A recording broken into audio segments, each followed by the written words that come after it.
There was other surveillance video. There's other stuff that I've been told is out there that we're never able to get our hands on. That would have been very clear. That showed a lot of muzzle flashes. See anybody sticking their head out there?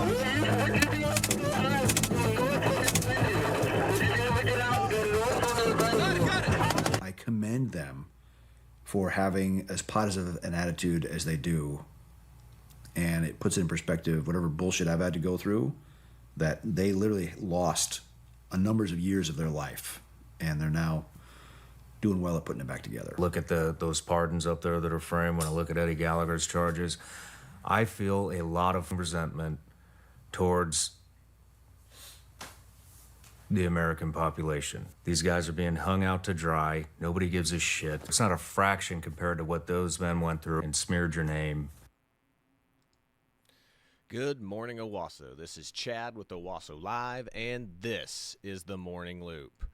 Well, today we're going to talk about, for this Throwback Thursday, we're going to talk about an event that's not even that long ago. This happened back in 2007. We're talking about the Nisour Square Massacre, or the Blackwater Massacre, as other people know it by.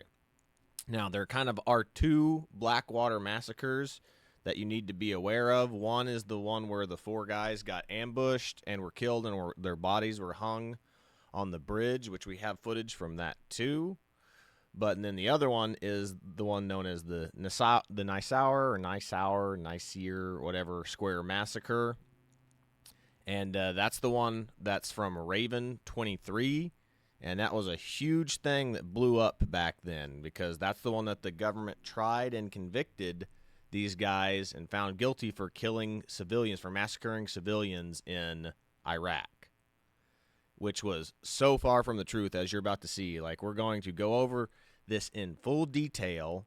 So most of this stuff comes from the Sean Ryan show because it's just so much more condensed. I have the ladies, Gina Keating is the lady that wrote the book and like did all the reporting on this. Her actual podcast of this is much better and much more detailed. But trying to condense this into like a digestible show, we would be here all day if I just did all of her little like 30-minute podcast segments. So she has like actually like 30 of these things for each, little episode. So that's why I've kind of pulled up the Sean Ryan podcast to kind of talk about this. And this did not happen that long ago for those of us who have been around since, the pre 9/11 days. So this was something that's really like fresh on the mind, and like the reason why most people like have a disdain for contractors is this right here. And most people still think that these guys were guilty of this, and it's absolutely crazy. But like, we're gonna get into this and like really break it down of like what was going on here. And like that starting video you just saw was Eric Prince, the owner or CEO of Blackwater at that time. Like, Blackwater does not exist anymore. He sold it. But, yeah, Eric Prince is a former Navy SEAL that started Blackwater to help, better train soldiers and, airmen, Navy personnel, Marines to better, train and equip. And then he just decided to start Blackwater and independent contracting because of that. But we're going to get into this. It's going to be a long show, but it's going to be a very interesting one. And if you think that you couldn't hate the Barack Obama and his administration and the rest of his administration enough, you're going to thoroughly like hate them after this. Like, they sold these American citizens down the river for political purposes in Iraq, for political gain in Iraq. A country that is so corrupt and so evil. I mean, I can't believe that something like this happened. I remember when this first happened, like I had just graduated, so it's like my head was not in the game on this. Otherwise, I would have been all over this. But I had just graduated college and was trying to get a job, so my mind was not in the right place to be like talking about this at that time. But now that I go back and look at this makes me so angry, so angry. So let's get into the show, and we're gonna check this out. So here we go. All right, Gina, I just want to say thank you so much for taking the time to come down here. We tried to film this, and it got a little confusing. There was a lot of emotion, and I don't think anybody knows this case better than you, other than maybe the attorneys. Yeah. So I just want to say thank you for coming down here and helping us out to get this stuff squared away. No, it's my pleasure. It's nice to be able to use this knowledge again because I accumulated it over 5 years of covering the case. So, yeah. you're the expert. Your podcast that you produced was incredible, and it was really hard to find anything that informative that wasn't typical media bullshit, and so it really helped me put this whole thing together. Thank you. Yeah, it was, I wouldn't say fun to do, but it was really rewarding because we finally got to tell the story of how this could actually happen in the United States to American citizens in the U.S. judicial system. One thing that I would like to bring up just for the audience, with everything that's going on today in politics and in our country, is when I made the phone call, I had no idea that you were a liberal. And I think the first thing that you said to me is, I just want you to know I'm a liberal. Yep. And which actually I think is great, because it brings a new light to this, and it shows that regardless of what everybody sees in the media today, that there are things that Democrats and Republicans can come together on for the greater good, and you don't see that anymore anywhere in the media. And so when I get the opportunity, I want to bring that out and tell people and show people that it's possible that we can still work together. So oh yeah, I mean, absolutely. It was so obvious to me that this is one of the basic things that we all need to agree on, is that the criminal justice system needs to work for everybody. There needs to be a presumption of innocence, regardless of what your job is or who you work for or who you support politically. And one of the reasons that I kept going on this case for so long and I was so passionate about it is a little selfish, which is I don't ever want this to happen to me or anybody else who I love. And it was such a broadening experience for me because I grew up in a big city. I worked in Los Angeles for a long time. That's most of my media experience. And I was covering, 4 red state, small town guys and their families, and really getting to know them and the reason that they think the way that they do and what they expected of the justice system. And that's something that we all agree on, regardless of where we're from. So it's really That's kind of the first part that I'll pause it on, is like, this lady is a liberal. Like, we're talking a bleeding heart liberal. Like, as she just talked right there, is like, she called him, was like, hey, just so you understand, I'm a liberal. Like, Sean Ryan doesn't really care because he'll have anybody on the podcast. But it's like, yeah, this lady is a liberal. She was not pro Blackwater. She's not pro, war in Iraq or Afghanistan. She says it at some point. Maybe she already said it and I just wasn't listening. But she was against all the incursions in Iraq and Afghanistan.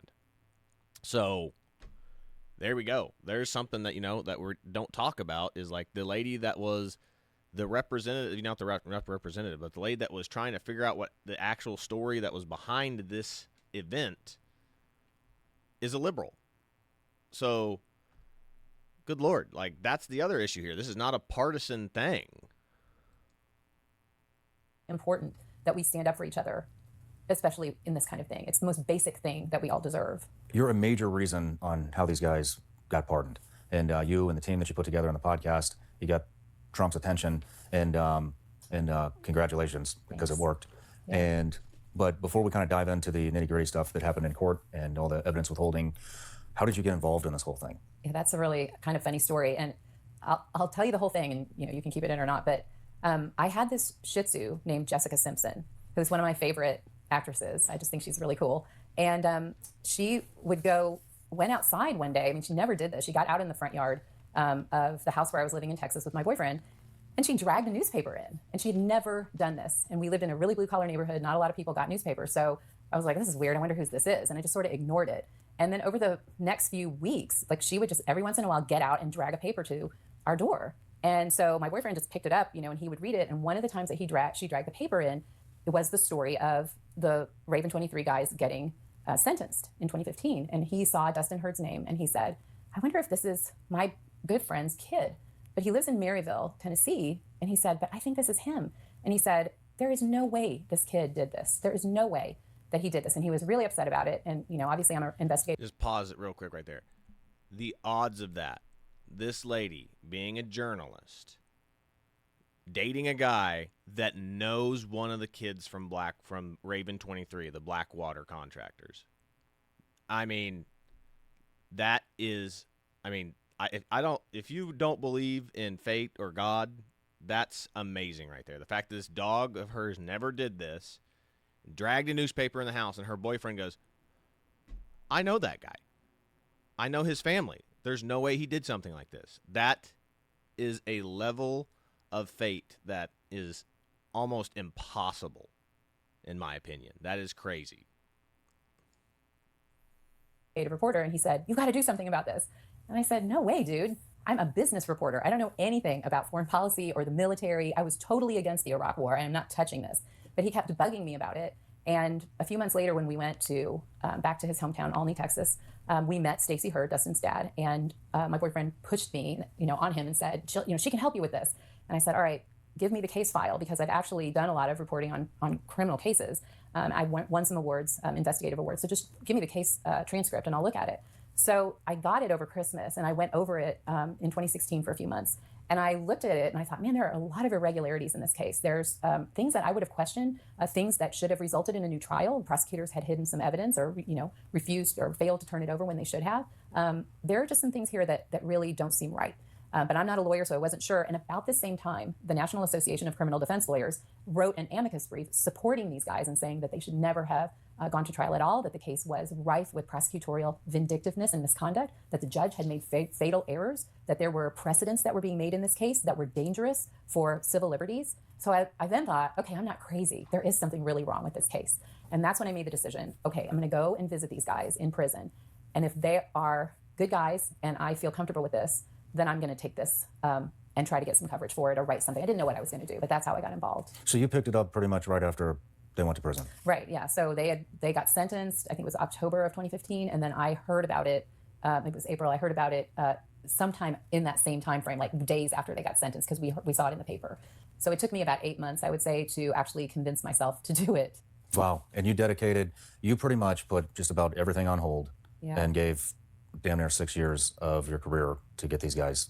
Yeah, I mean, there were times when it was like I went to graduate school during those years also, and had some family things that I had to take care of. But yeah, I mean, I wrote my Netflix book. I did a movie, but this was always on the back burner. I was always trying to find some way to get some publicity for this, but it wasn't clear exactly how that was going to happen because there was such animus against these guys. They were monsters, they were war criminals, and all this stuff. So it seemed like a real losing battle. And in fact, I had colleagues of mine, and in fact, my agent, when I went to him, said, "Don't touch this. Nobody wants to hear about this. No one's interested in this anymore. Just let it lie. It isn't going to work." And I could never, I couldn't interest anyone in it, And that was the really difficult part, was there were a lot of months when I would be talking to them either through email or they would call me from prison, and we would try to kind of touch on what we talked about yesterday with that 20 black conservatives versus that one black radical, where they talked about the media being, where she said that the media was pro right wing. Well, this again proves that the media is not pro. Like, don't touch this. You don't even this will get you canceled, or not back then. It wouldn't get you canceled, but it said nobody will want to see this. Nobody wants to see this. Those people are criminals. It's like, yeah, huge left wing bias in the media. Is like, yep, don't touch it. Don't touch it. It's like, we just don't want to talk about this story. That's what the editors do. It's like, you can write a story. A writer can write a story, and the editor's like, well, we're not going to publish it because we don't feel like it. This doesn't go with the narrative that I agree with. That's what editors do. Editors gatekeep what stories go into the paper, magazine, articles, whatever you're doing, or in the news program. So editors have a lot to say, and like all people that work in media have a huge, heavily left-leaning bias, and that's proof of it right there. Figure out, what can we do? How can we get some light brought on this case? Because it's as it unfolded, there were more and more crimes that were committed against them in the course of these 3 trials that took place. I mean, the prosecution was shameless. They just kept violating their rights, and nobody seemed to care. That was the most frustrating thing. Yeah. Well, let's move right into it. So I'm going to use this report that you sent to kind of guide me here, because this case is so complicated. Okay. But just before we... Yeah, but why no one did seem to care is because, one, they were contractors. They had gotten into a gunfight where civilians were hurt, and it's just an easy win to like, oh, these guys are bad guys. Like, despite the fact that everyone ignored that they were all veterans of the United States military, armed services. But it's easy to hate mercenaries. It's easy to hate contractors. Crazy. Before we get started, I just want to let the audience know that we're going to be, Gina's going to prompt us if there's actually emails or documents, videos. Everything is linked below in the description. So if you don't believe us, you don't have to take our fucking word for it. You can go to the description and download the documents yourself, and we'll be slicing videos in of evidence throughout the interview. Great. So I'm going to let you kick it off.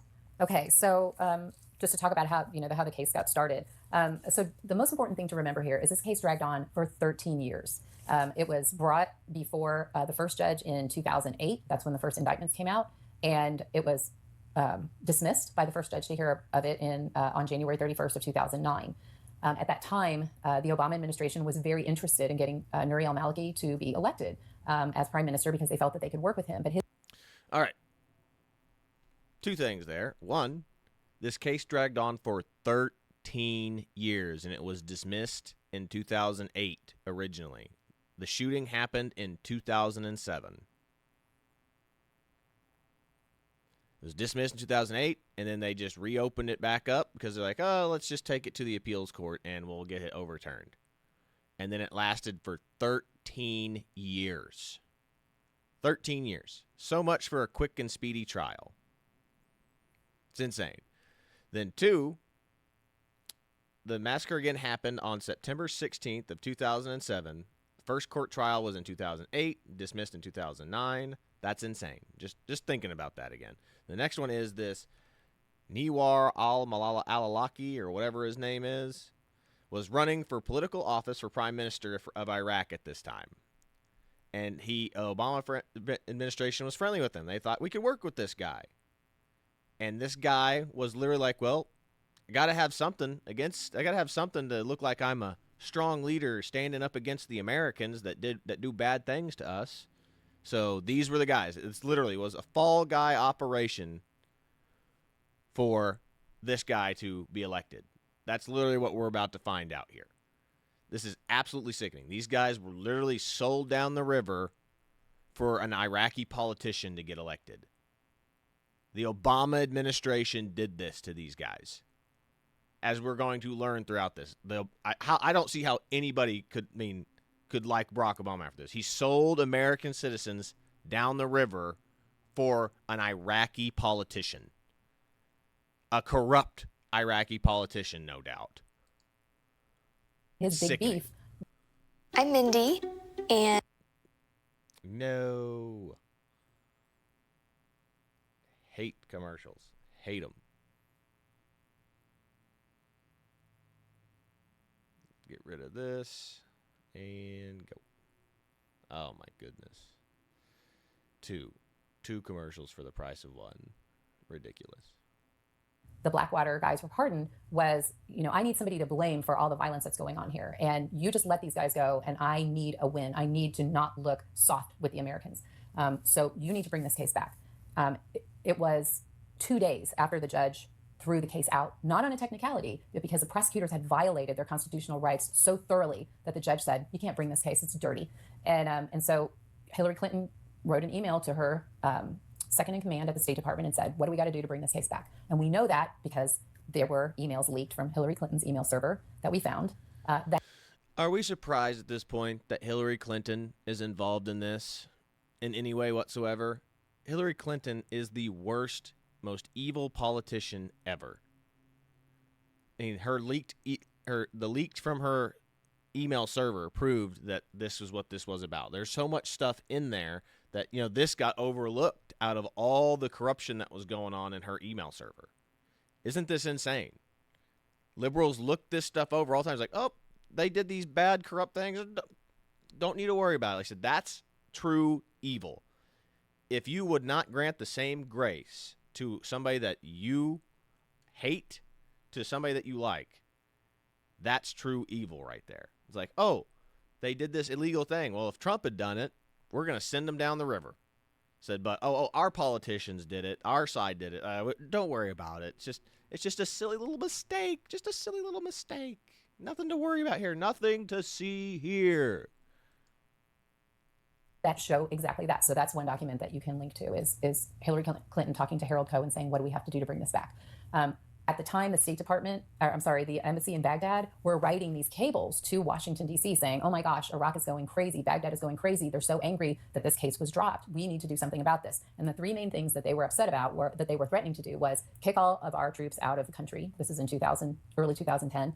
They wanted to kick all of the contractors out of the country who were protecting U.S. diplomats. And they were talking about nullifying some leases with ExxonMobil. All of those things are in the diplomatic cables that I gave you, and people can read them, and they can see all of the things that were coming out of Baghdad at the time. The imams were upset about it. The Iraqi Congress was upset about it. Everyone was up in arms about this and blaming these guys and saying that they were getting away with murdering Iraqi civilians. So this is, if you look at these, it's very obvious where the impetus to try these guys came from. So for the rest of that year, they went to grand juries trying to come up with a theory of how you can put these guys in prison for a combat-related incident. And that's difficult because if you're going to charge someone with manslaughter or murder, they can't be trying to defend themselves, which is what was happening. There was evidence that is, you can now see, we have a video that we gave you showing Army investigators looking at shell casings on top of a bus stop that show that insurgents were shooting at these guys. I think they probably described that there were probably 8 to 10 insurgents in the square. And they, when they returned from the incident, told the State Department investigators exactly where they were. The next day, the State Department went out and found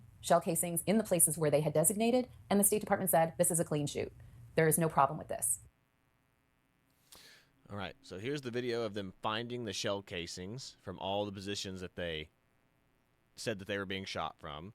So then the next thing here that we just need to kind of touch on is the fact that the investigators were starting at the guilty verdict instead of just investigating it and seeing what happened. The prosecutors were literally going, we're guilty. How do we make these guys look guilty? Which is truly evil.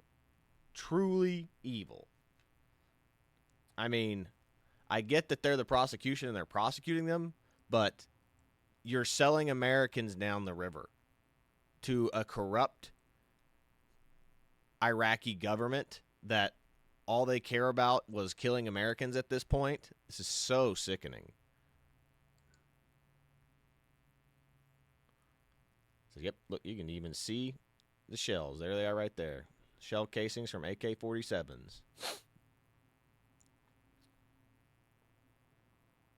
There's no sound with these videos, by the way, so when you see these videos, they always are muted. I don't know why they chose to do that, but because of all of these things that were happening politically, they had to go back and reinvestigate it. And, and then they came up with this ridiculous theory that they had. So they go to trial in 2014, and they are convicted. The prosecutors bring over the largest number of foreign witnesses ever in any U.S. trial to testify.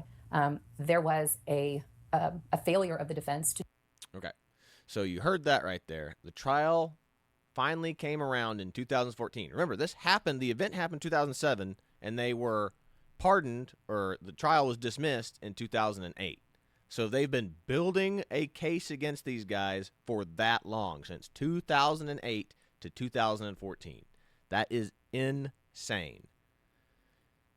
Then the other part of this that nobody kind of talks about is the fact that there were several other shootings. There were at least 2 other shootings within a few miles of each other that very day there. And then they brought in the most witnesses for any trial, trial like that in history. What's going on with that? What on earth? And again, there were 2 other shootings that happened within a few miles of each other that same day that had Blackwater contractors there. So the question is, too, is were they bringing only people from the Nisour Square, or were they bringing people in from other places that had shootings like this happen that day? And they said that there was really no dissemination of that. They're just just find people who were shot or were killed that day, or people who were injured that day. Go. Very strange. Very strange that this happened this way. Then you have to also remember is Muslims and Islam has taqiyya, whatever it's called, where they can lie. They are allowed to lie to protect their faith. And if you're going to testify against people you consider infidels, why wouldn't you lie? So just things to think about when it comes to that religion and that group of people in that area of the world. It's it's already a corrupt government, corrupt people, and a religion that allows you to lie. And we're about to find out that there were police officers and undercover police people who were either pretending to be cops or were cops who were shooting at these guys, and Iraqi army folks that were doing it too, as we're going to find out here in a little bit. So these people are all corrupt. To challenge the number of victims. So you had all of these people coming to testify on the stand in Washington, D.C., and it was, I'm sure, extremely difficult for a jury to rule against these people. I mean, some of them definitely had lost loved ones and had seen horrible carnage, but it's not even really clear whether all of that occurred in Nisour Square, because there were 2 other incidents that happened that same day. So this was such a flawed investigation. that it just was kind of like a show trial. Yeah. Let's start on this. You've written a great timeline here. Oh, okay. And I want to go kind of start from the top. Why did the government indict these men in 2008, but wait almost 7 years to try them in 2014? Okay, so as I said, the first judge to hear this case was Judge Ricardo Urbina, who was a Clinton appointee, and he looked at the case and he said, no, you not only do you have some technical issues here with using their statements against them, but you don't have a case. You violated their constitutional rights multiple times. So I'm throwing this case out. You can't bring it. So then it goes to the appeals court. And as I described, the appeals court comes back and says, yeah, you can try them. So all this political stuff is happening at the same time, but it takes such a long time for them to formulate a new theory of the case, to get witnesses like Jeremy Ridgway, who was their main witness, and Matt Murphy and some of these other guys to change their stories and do plea deals, that it took that long to re-indict them and bring them back. And at the same time, the FBI and the DOJ was exerting an immense amount of pressure on them just to plead guilty and testify against each other, because they didn't want to bring this case to trial because they had no case. So that's why it took so long. Okay. Just before... So they had to go flip a bunch of people, as we're going to find out, that they were harassing these dudes and not giving them the other side of the evidence. Like, look, you're guilty. You're going to be guilty. It's like, if you are getting told by the United States government that you are going to be convicted and go to jail for life for murdering a bunch of people overseas, that's a scary notion, especially if they're not giving you all the evidence that shows the contrary. So that's a very scary thing to think about. The power of the United States government is coming after you. And they want you locked up in jail or given the chair, basically. It's a scary thing. So that's how they flipped. They had 7 years to flip these guys. 7 years to flip these dudes. Crazy. That's sickening stuff. It's like everything about this is like everything that these guys went through is like what happened at January 6th as well, with those poor people that just went into the Capitol building that didn't have anything to do with violence or anything like that. It's like the government is coming after you with the full force, and people literally like, your life is going to be ruined. You're going to be locked up in jail for 20 years if you don't plead guilty and take a down plea. That's basically what was going on with these guys, except for over the course of 7 years. Absolutely insane. We kind of get into all the corruption and evidence that was withheld. They weren't even allowed to try them, or got extremely tricky because they had the Military Extraterritorial Judicial Act. Right. And so basically what that is saying is they couldn't try them in Iraq, correct? So they had to bring them home. Yeah, it's something like that. Okay, so when they were caught in a gray zone. All of them are veterans, and had this happened while they were in This is the thing that I remembered when I was just like 23 years old, just getting out of college, or 23, 24 years old, just getting out of college. And I remember a video that came out that was saying that they were trying to send them to Iraq to get tried. And I was like, ugh, that would be freaking horrible, to be tried by a corrupt Iraqi court. Holy Lord. Yeah, I remember this back when it first. This is the one thing from the story that I remember back then, other than the fact that there were 4 contractors that were being accused of killing a bunch of civilians. their respective services, they would have, come home and been tried in the military justice system. But because they were civilian contractors, there was an order that Paul Bremer made when he was in charge of Iraq when we first invaded that said that any civilian contractors or civilian employees of the United States had to come back to the United States to be tried. But there was a question as to whether or not they could be tried under MIJA, because that applied to defense-related contractors. DOD contractors. Exactly. So, but the Blackwater was working for the Department of State. They were protecting diplomats, and that was what their job was. But because it was so violent in Iraq, there was a lot of overlap with their mission. They would actually get called out to help the DOD on different combat missions. And so because of this, the DOJ wanted to try them under MIJA. Now, they argued, no, that's not right. We shouldn't have to be charged under that. We should just have civilian contractors under the State Department. But they lost that. The appellate court said that they actually were on the defense mission, even though...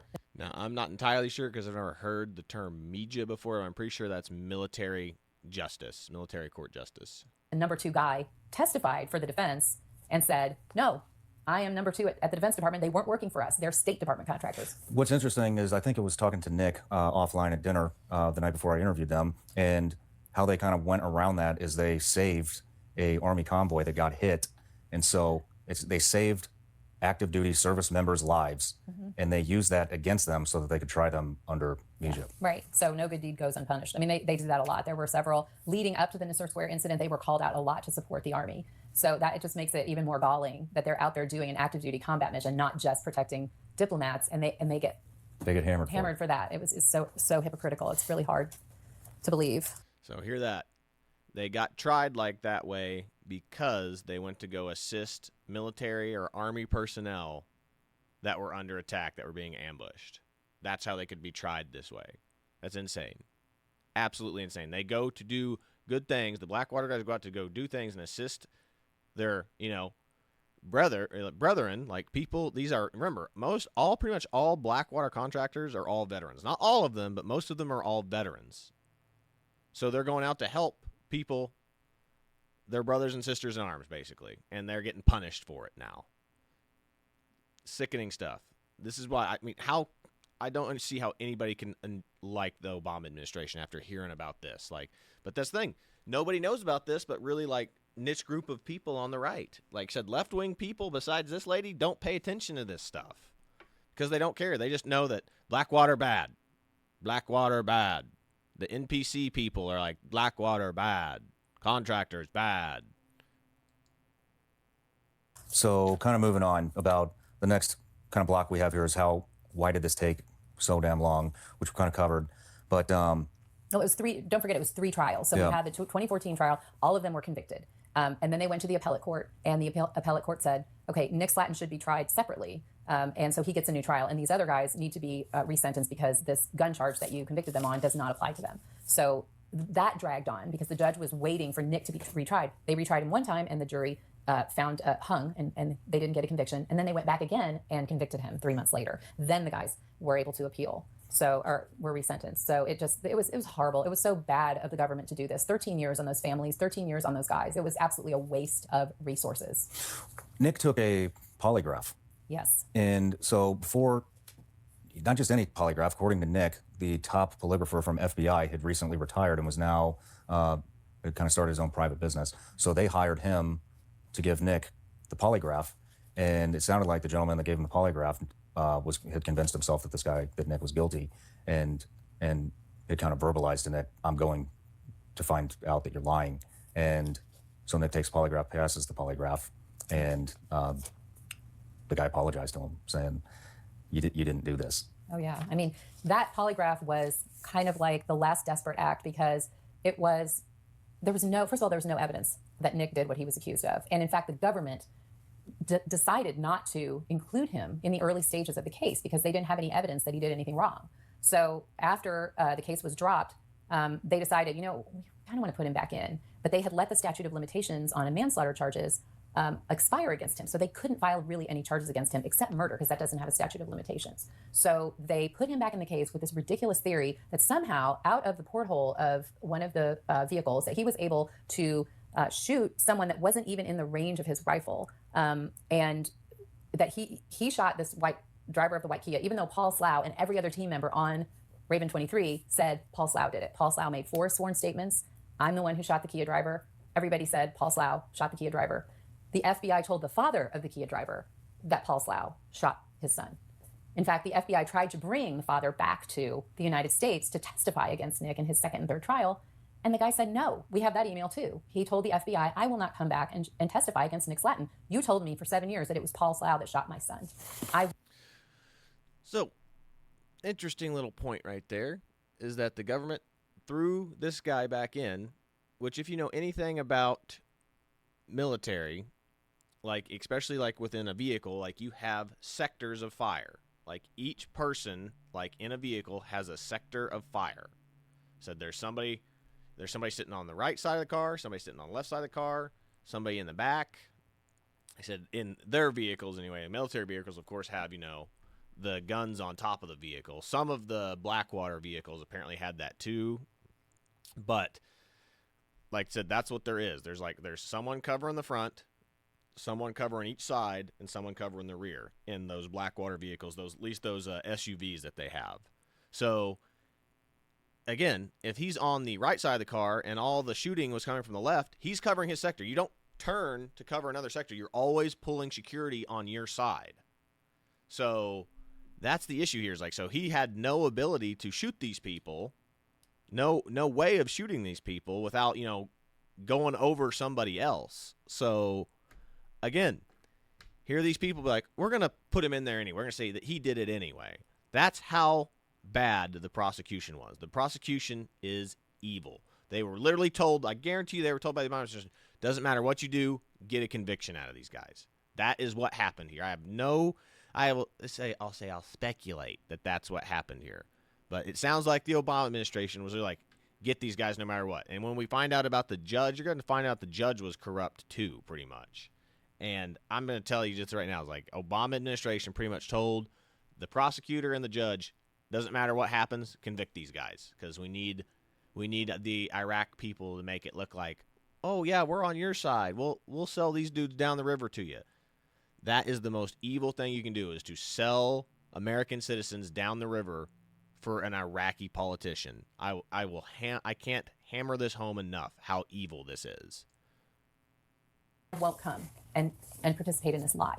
So I don't know what more you need. They had no forensic evidence. In fact, it wasn't even physically possible for him to have shot the Kia driver. You have Paul Slough saying, I shot it, in all the sworn statements that he made, contemporaneous and for years after that. No one said Nick Slatton shot the Kia driver except for the prosecutors. So this attempt to exonerate himself and to bring some kind of sanity into these proceedings was him going to the polygrapher and saying, can you just show I'm not lying? But that failed too, because they decided to prosecute him again. Yeah.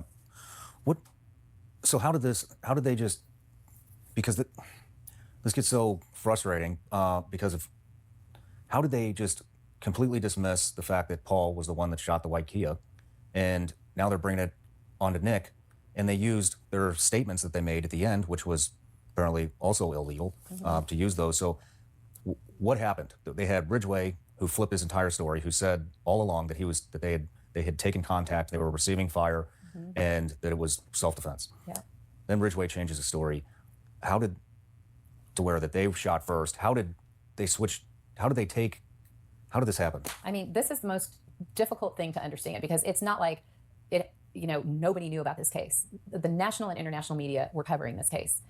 Nothing was done in secret. They just literally, between the time that Judge Urbina was threw the case out to when they brought it back and this other judge named Judge Lambert took it over, they simply decided, okay, we're going to go to a grand jury, and instead of letting people testify, the witnesses testify to what they saw, we're going to write these summaries, and the summaries are going to be whatever we say they are. So we're going to take all the witness statements and we're going to edit them just to say all the stuff that we want them to say. They kept out everything that was exculpatory towards the guys. All the evidence that they were shot at was removed from these summaries that were presented to the grand jury. They were threatening witnesses. They were hiding evidence from the witnesses who, like Jeremy Ridgway, who ended up testifying against the guys. So those witnesses felt like, okay, I'm going to be railroaded. I might as well just fall in line here. That was the decision that Ridgway apparently made, because he didn't know that there were shell casings that were found. There were photographs that the prosecutors had. There was plenty of evidence showing that this was a gun battle and not some kind of freak out by these guys like the prosecutors were saying. They just completely made up this theory of the case, and they shopped it to the grand jury, and they got away with it. That is evil. That is true evil. The prosecution threatening the defendants and witnesses to change statements, causing the person to change their statements with threats of jail or death. That's literally says you're going to jail for life for this. It's like, again, they had 7 years to do this stuff, to work on these guys, hammer and get them to change their stories. And like, if you're withholding evidence from these guys that prove the otherwise, I mean, that's sickening stuff. I mean, this is how the true depths that the government will go to lie, manipulate, and get a conviction for these guys. Like, I mean, the fact that this was allowed to happen in the United States of America is insane, which just goes to show you that this is truly how corrupt Democrats are. This is Barack Obama, Joe Biden, Hillary Clinton. And those are the last three politicians that ran for president and did become president of the Democratic Party. The true depths of despair that they're willing to sell American citizens down the river for foreign nationals politicians. This is why the America First movement won out, because Americans are sick and tired of being sold down the river for foreigners, for people who aren't Americans. Said the Democratic Party has always been other nations first, other peoples first, not Americans. Americans, you just pay your taxes and do as you're told. You be good little kids. Sickening stuff. And there's a wonderful document that I'll give you, which was written by a former prosecutor who was representing this guy named Donald Ball, who was also in the case for a while. But this lawyer said to the prosecutors, hey, you better watch out, because if you keep doing this, I'm going to report you for misconduct. Because he saw what they had presented to the grand jury, and he said every single witness that testified that there was shooting, even the Iraqi witnesses, you've removed that from what you presented to the grand jury. This cannot be right. But by this time, they have this new judge, Judge Royce Lamberth, who, for some reason, just decides to go along with whatever these prosecutors want. He allows this case to go forward, even with these flawed indictments. And he just kind of went along with the story. When the prosecutors would come to court and they'd get caught not bringing in evidence that the defense eventually found out about, he'd just say, series of harmless errors. So the judge was also complicit in this. And it's not just me saying this. The National Association of Criminal Defense Lawyers also questioned this judge and his rulings, found him very vindictive, found him violating the men's civil rights. So it was very disturbing. And it happened in broad daylight, and no one in the media questioned this, which was very upsetting to me. You brought up. So this Judge Lambert is a real piece of crap. He literally brought on to convict these guys. This is what I'm talking about. I guarantee you this was a guy that Barack Obama or one of his admin guys literally was just like, just get the conviction. Don't care what you do, just get the conviction. And the way that he operates, and like you just heard that the National Criminal Defense Lawyers Association was like, you are corrupt, bro. And we're talking, that's a bunch of lawyers saying that you're corrupt. That's a group of lawyers telling someone they're corrupt. That is insane. Absolutely insane. This guy, the more you find out about this Lambert guy, you're just going to absolutely hate him. Some interesting points in your document about this judge who Yes. also had something happen to him in Vietnam. Yep. Do you want to dive into that a little bit? Sure. So that was another thing that was really disturbing to me, because when I was trying to get people interested in this story, they would say, well, how come the judge is allowing this? And I thought, you know what, I got to figure out who this guy is. So I went and did a good investigation on him. He's a career federal employee. He was a JAG in Vietnam for a year. He went Swamp. He's a swamp creature. Anybody that has been in government or politics or worked for federal government for their whole life is a swamp creature. He went in country. And there was an incident that he talks about a lot that he seems to be very proud of, which I find incredibly hypocritical. And that is that he went into a village to investigate a case in which some rangers were accused of capturing some Viet Cong guys and slitting them open and stuffing their bodies with rice. And this obviously is a war crime. They were caught talking about it in a bar. So he was charged with representing them. And he flew into the place where the bodies were supposed to be. But on the way down the landing, the helicopter started having engine trouble. He freaked out and grabbed an automatic weapon and started firing into the jungle towards the village, just firing like crazy because he thought that they were being shot at. And they have this hard landing and he realizes, haha, nothing was happening. It was just engine trouble. So that to me was so incredibly hypocritical that he could sit on the stand and accuse these guys of freaking out and losing their cool. And, you know, they're good men, but they just lost their nerve. Well, that's what happened to you. You ought to know about that. But that isn't what happened to these men, and there's no evidence that they did this. And the other thing about that story that was so hypocritical was that... See how much you just hate this guy? A JAG lawyer firing indiscriminately in a village because the helicopter's having mechanical issues. He starts shooting the door gun indiscriminately at a village. That would be a war crime. Why isn't he on trial?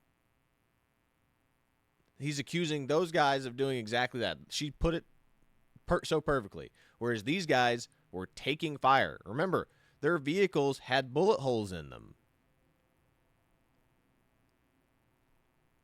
their vehicle was leaking, like, not fuel, it was leaking like some type of fluid from their vehicle because it had been shot. And he's accusing them of losing their cool. That is sickening stuff. This guy is a real POS. This Judge Lambert is a real POS. He brags that he wasn't allowed, that he won that case in favor of the Rangers because they couldn't find the victims' bodies. There were no autopsies performed in this case. None.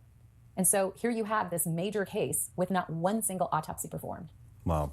So how are you proud of that? Yeah. You know, that you're putting these veterans in prison with no evidence whatsoever. Let's talk about all of the evidence withholding, starting with maybe the first thing, which I think is the Browns. Right. Okay. So let me get to the page of that page, because there's a lot to go through. This was so incredibly angering because this didn't just happen. Again, there were 3 trials. So this was a constant element of this case. So in the very first case, involving all 4 of them, there were 2 major Brady violations. And that's a violation when the prosecution is aware that it has exculpatory evidence and doesn't turn it over. So the first thing was there were photographs taken right after the incident. Within minutes of Raven 23 exiting Nisour Square, there was an Army captain named Peter Decarow who was at a base right near Nisour Square, and he heard the gunshots and came out with a camera to take photographs to see what had happened. And he also interviewed several of the Iraqi civilians who were walking around in the square at the time. Those civilians described hearing a gunfight. They described seeing gunmen who were shooting at the convoy.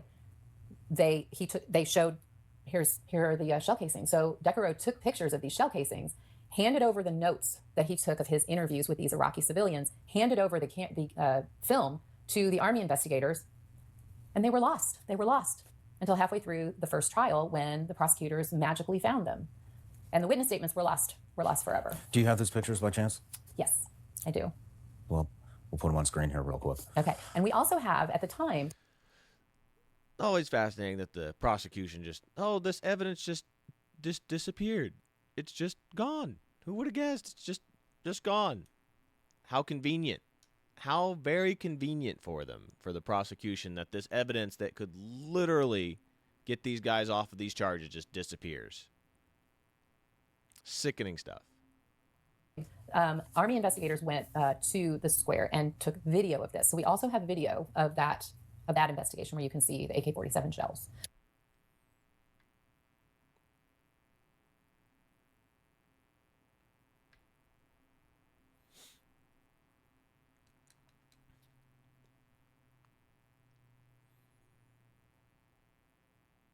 So that was one. The second thing was during the trial, there was a witness who was very important, who was a traffic cop who was in a kiosk real near the square. And he was the closest policeman to the Kia that was shot. And in his testimony during the trial, he testified that the driver was shot and immediately coming into the square. And that, he ran to the car and he was trying to get the mother out, and then she was shot and he had to retreat because there was so much gunfire. Well, so the guys get convicted and they do something called victim impact statements, which allow people to tell the judge, this is how this affected me and this is why you should sentence this person harshly or whatever. So this guy writes a statement that says, well, I didn't really run up to the car. I actually was so afraid that I stayed in my kiosk, but I could hear the boy and his mother in the Kia talking about what to do because they were being shot at. And this is completely different from what he testified to. And it proves that Nick Slatton could not have killed that driver, because the prosecution's theory was that he drove into the square, shot the driver so that he could set off this massacre of Iraqi civilians. So a key witness testimony not adding up, which brings me back to that taqiyya thing in Islam, that you're allowed to lie for the faith. So this is why people should not be allowed to swear on the Quran, because you can lie. The Quran gives you the ability to lie. Your testimony means nothing. The Bible, you put your hand on the Bible, it's supposed to mean, I swear to tell the truth, nothing but the truth, so help me God. Whereas the Quran does not have that. A Quran does not do that. He said you literally can lie to protect the faith. And again, they're testifying against a bunch of people that they see as infidels and in an evil conquering army. So again, these witnesses can't be trusted. Can't be trusted. clearly, there's a huge discrepancy in this guy's testimony. That was not disclosed to the defense until about 5 days before sentencing. And it was buried at the bottom of this massive pile of victim impact statements. They didn't tell anybody. And so when the defense found it, they moved for a new trial, and the judge said no. Wow. So that was the first two in that in the first trial. Just for This judge really is just the worst person in the world. before we move on with the for everybody listening, the white Kia did wind up being 2 innocent people. Exactly. But the other thing that Peter Deckero, the Army captain who testified and who took pictures of the shell casings and talked to the witnesses, the other thing that he said that was so critical that didn't get introduced at trial was that these Iraqi witnesses said the white Kia punched forward like a car bomb. And, as they, I'm sure, told you, they had received a security briefing that day saying, look out for a white Kia, it might be a car bomb. So there was it was very tragic, but there was a reason for them. They had a reasonable belief because of the way that this vehicle was behaving that it was a car bomb. Iraq and Afghanistan were known for all their IED attacks. That's pretty much like what's that movie? What's the one? Jeremy Renner, I forget what it's called. The Hurt Locker. The Hurt Locker was all about. That's why that one won the best movie or best film of the year or whatever. It was because it perfectly summed up like what the Afghanistan war was and the Iraq war were all about. Like car bombs. It was showing what the EOD does. This is how they were the busiest dudes during the freaking war, it seemed like. Because everything was a bomb. They put bombs in everything. And you literally get briefed that a white Kia has a potential car bomb before you go out and a white Kia just punch through traffic, which there are no real traffic laws in any other country besides Western nations. It's just a free-for-all. So these people are literally punching through and they're coming at your vehicle. They're coming close to your vehicle. Yeah, you're going to assume that it's an explosive. That is a bomb coming your way. This is so stupid. And we're going to get into the fact that this 2007 was the surge in Iraq.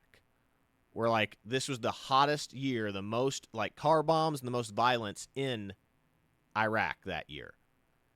And we're going to get into that here in a little bit. But this is so stupid that they're just oh, well, these people, you don't know what it's like to be in a combat zone, to be in a situation like that where you're under stress. Like I said, these guys did this every day.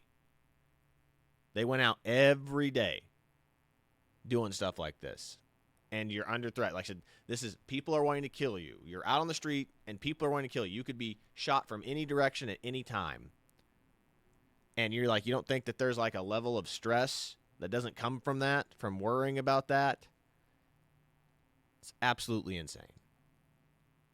Justified engagement, and I believe the court even said that was a justified engagement, correct? At one point, yes. And so, just for everybody listening, the whole reason that was a justified shoot is because that's their tactics. They load up a car, 9 times out of 10, it's a white Corolla or a white Kia. Yeah. And there's signs everywhere. They went through the use of force, and the car just kept coming.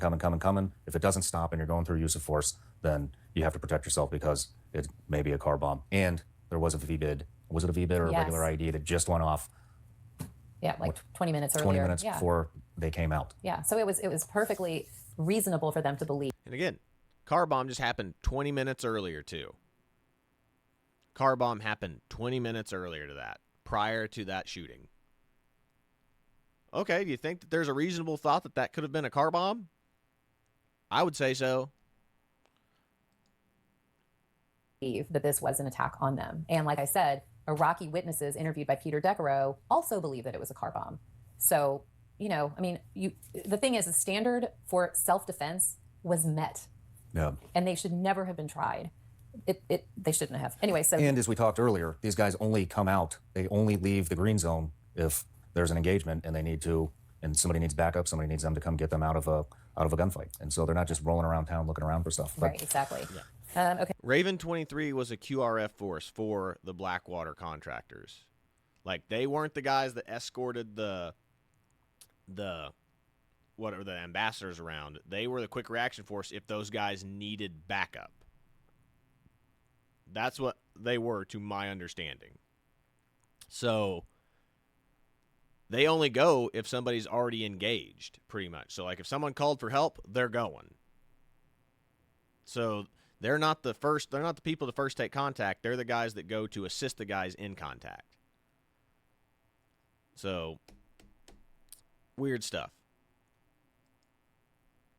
Okay, so let me go quickly through the rest of this. So then there was also some evidence that, this is so ridiculous, there was a drone, an Army drone flying over the scene at the time of this incident, and they managed to find out about the footage, the defense did, and said, okay, you need to preserve this. They said this to the government, you need to preserve this so that we can examine it and look and see if it helps our case. Well, oh my gosh, what happened? When they finally got to look at it, a huge chunk in the middle was gone. And the defense asked the government, and the government said, well, it was your responsibility to get this preserved, which is completely bullshit. And then the second thing was, well, we repurpose this. But if it's repurposed, then why is the beginning and the end still there and the middle's gone? They have, talking to these guys. They had a drone flying overhead that was videoing, and the only part of the video that happens to disappear is the little bit of footage that they needed to prove that these guys were innocent. That is true evil. The only little section that happens to be missing out of this drone footage is the little section that they were in the shootout for, which tells you right there that it proved them innocent, and the Barack Obama administration was doing everything in their power to convict these guys. That is true evil. I cannot believe that people deify Barack Obama. I couldn't stand the guy back then.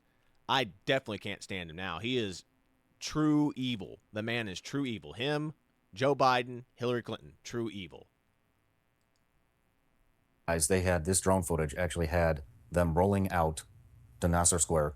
You can see the vehicles rolling out. Yeah. Then the footage is cut. And then when it picks back up, I think they said it was maybe a 10-minute segment gone, missing. When the drone footage picks back up, you can actually still see where the radiator had leaked all its fluid on the ground. It still hadn't dried up. By the way, it's about 100 and I don't know how many degrees every day in Baghdad. Right. And the other thing that we all wanted to know about was there was testimony. 10 minutes. Out of all that drone footage, 10 minutes, the 10 minutes that they needed is gone. Very suspicious. From some of the helicopter pilots that were flying over at the time, and also some civilians, that there were gunmen dressed as Iraqi police and Iraqi army who were leaving the scene after this was over and taking off these uniforms and abandoning them. So if that was the case. Police and Iraqi army. So either they were people pretending to be police that were shooting at them, or they were police and trying to get away. Or Iraqi army. Truly sickening stuff. These people are liars. These people will do anything they can to lie, manipulate, and do whatever. This is exactly what, if you think this is bad, this is what Israel goes through all the time. It's like they're hiding behind civilians. They're dressed up like they're police, like they're military members, like they're friendly folks, and they're hiding within the crowds, trying to hide behind people so that way they can maximize casualties. And so that way they can get away with crap like this, with weak, limp-wristed politicians like Barack Obama, Joe Biden, and Hillary Clinton that will kowtow and cave to all these people and give them exactly what they want. 4 Americans were sold down the river for Iraqi politicians. That's the most evil thing that you could do. This is why it's crap like this is why Trump won. So sick. I do not see how anybody can be a Democrat after crap like this.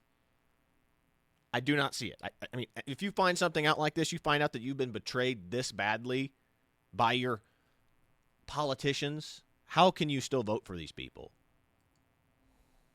Case, the government's theory that there were no gunmen in the square is completely null and void, which brings me to one of the other most important Brady violations that occurred during this case, which was the government contended there were no enemy gunmen in the square, there were no terrorists, and yet they had evidence that the guy who investigated this case, the Iraqi National Police Colonel named Faris Karim, was known to U.S. intelligence as a potential terrorist. He was allegedly selling information about American troop movements to the Badr Corps and the Mahdi army. And they knew this, and they didn't turn this over. When the defense finally asked for evidence, just any kind of background.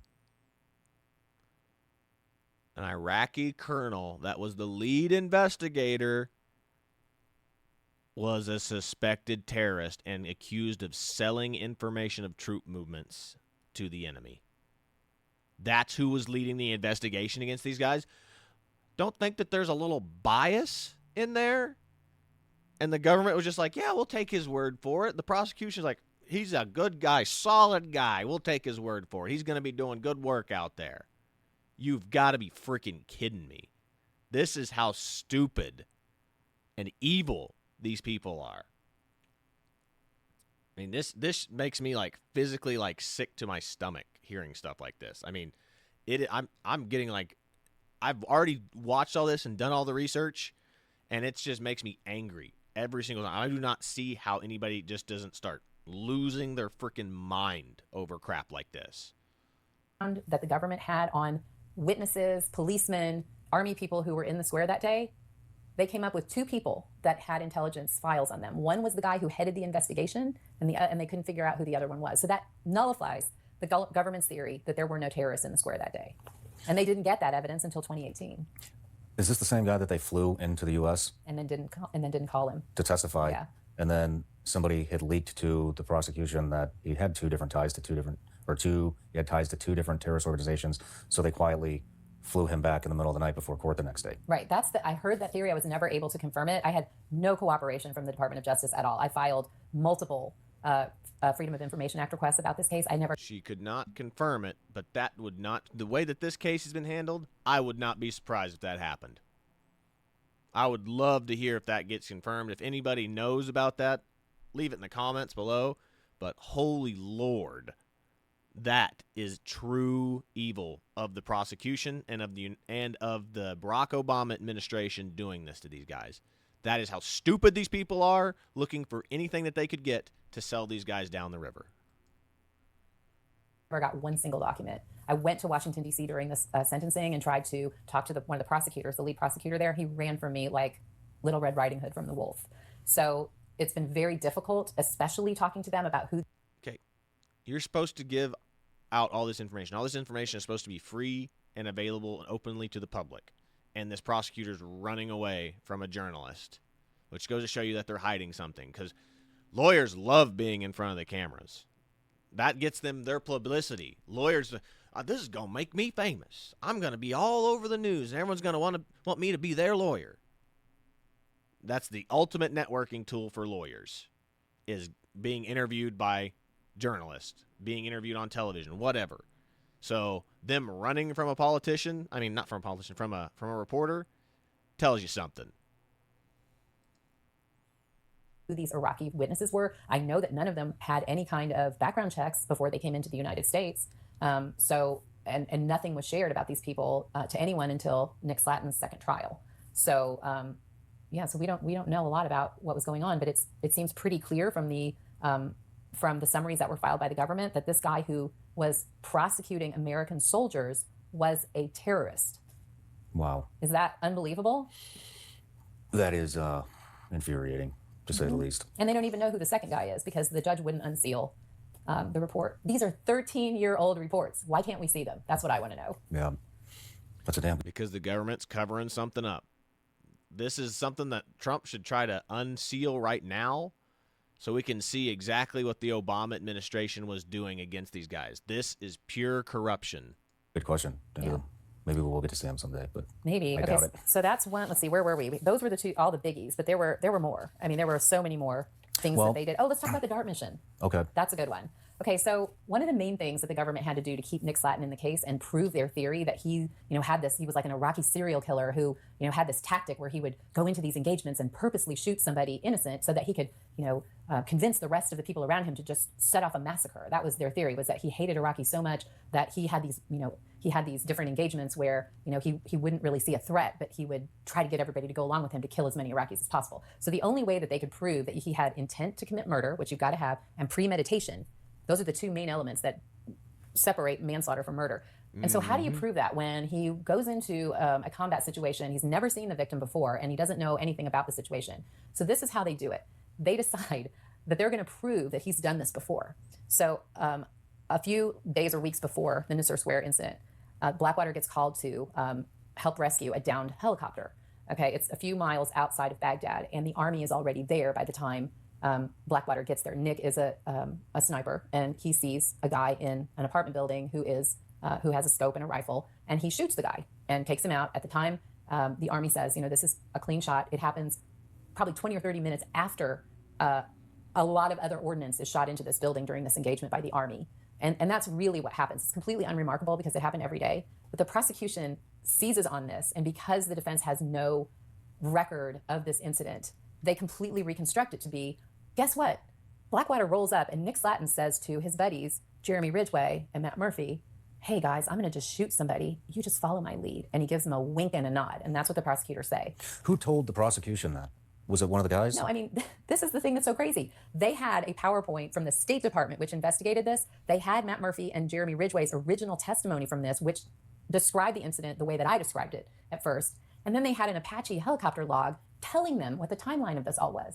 But instead of being straight with it, they take this incident and completely rewrite it to where Blackwater gets there first, and Nick Slatton sets off this massacre by shooting an unarmed guy in an apartment building. And Nick knew that it was complete bullshit, but nobody else, but they couldn't prove it because they had no documents showing this until after Nick is sentenced. Someone finally comes up and says, hey, here's what really happened on that DART mission. They completely fabricated it so that they could make it look like he had a prior incident where he was trying to get his fellow Blackwater guys to shoot at civilians. Wow. Is that unbelievable? And this is what we talk about Democrats making a narrative, making up a narrative that they can use against you. That is what they did right there. They just built up this little narrative of, hey, this is what we think happened, so therefore it's what we want to happen. And the truth is so far off base from that, it's ridiculous. And they're just like, oh, well, we can prove that he's just a killer. He's just a guy that just likes to kill people. And here they are, have witness testimonies, all this other stuff that go completely against this, and the only way that they could get this to work is by flipping those two witnesses. And by guarantee use of threat, telling them they're going to go to jail, that they're going to get the electric chair because of all the evidence we have gathered up against you guys. Sickening stuff that the government was allowed to do this. And just remember, again, I will hammer this home all day. This is Barack Obama, Joe Biden, Hillary Clinton. These are the people who allowed this to happen. These are the people in power during this time. Yeah. So they get Matt Murphy and Jeremy Ridgway on the stand in the case, knowing that they had already testified to something completely different, got them on the stand and got them to lie about what happened in that DART mission in Nick's trial. And how these prosecutors are not in jail or disbarred, I don't know. Because I can't think of anything that spells suborning perjury more than that. Yeah. God dang. Oh, did they tell you about how the FBI would chase them down in their hometowns, Nick and Dustin? No. Yeah. So when they were trying to get the guys to plead because they knew that they had no case, they sent agents to Nick's house, to his family farm, to try to question him, and to Dustin's house also, and just parked there and went around town and followed them and tried to intimidate them. So this is probably exactly what happened to the two guys that they flipped. FBI was driving around, harassing them all the time at all hours of the day. Crap like that. Sickening stuff. I can't believe that this happened. It just sounds like something you'd only hear in like a movie. And this actually happened to these guys. It's infuriating. It really is infuriating. Really? Mm-hmm. They did not tell me about that. Yeah, they did. Let's talk about the motives on why this case became so important with the SOFA agreement, with the ExxonMobil contracts coming up. So the SOFA agreement is the status of forces agreement. Yes. And the status of forces agreement was between Iraq and the U.S., which basically stated when we went over there that our troops would be out by a certain date. I think was it December of 2009, I think, is when we were supposed to start withdrawing. with It was, the. we're going to have to check this, but it was actually 2011 for the SOFA agreement that we're talking about. Okay, I think it it was was you'll Obama. start pulling troops in 2009, and the last ones will be out by December of 2011. I think that's right, yeah. So, what was going on at that time when the SOFA agreement was getting ready to expire? So, and this, you're talking about like what happened with the Iraqi. Can we talk about the election too, because that kind of feeds into it as well? That's why, yeah. Right. So then this was very hard for me being a Democrat to talk critically about the Obama administration and Joe Biden. This is one thing that I'm glad she talks about, but liberals treat Obama and their Democratic presidential candidates like idols. Like idols. They are these freaking golden calves that are held up to this high esteem that they worship, because these people are, mostly the people on the left are godless people. Like, so you're going to put all your faith in this politician to, do all this stuff, and they hold them to such high esteem. It's so stupid. So stupid. Like, I can't, how liberals venerate their politicians is creepy. It is idolatry. Because what I saw in these diplomatic cables was really troubling to me.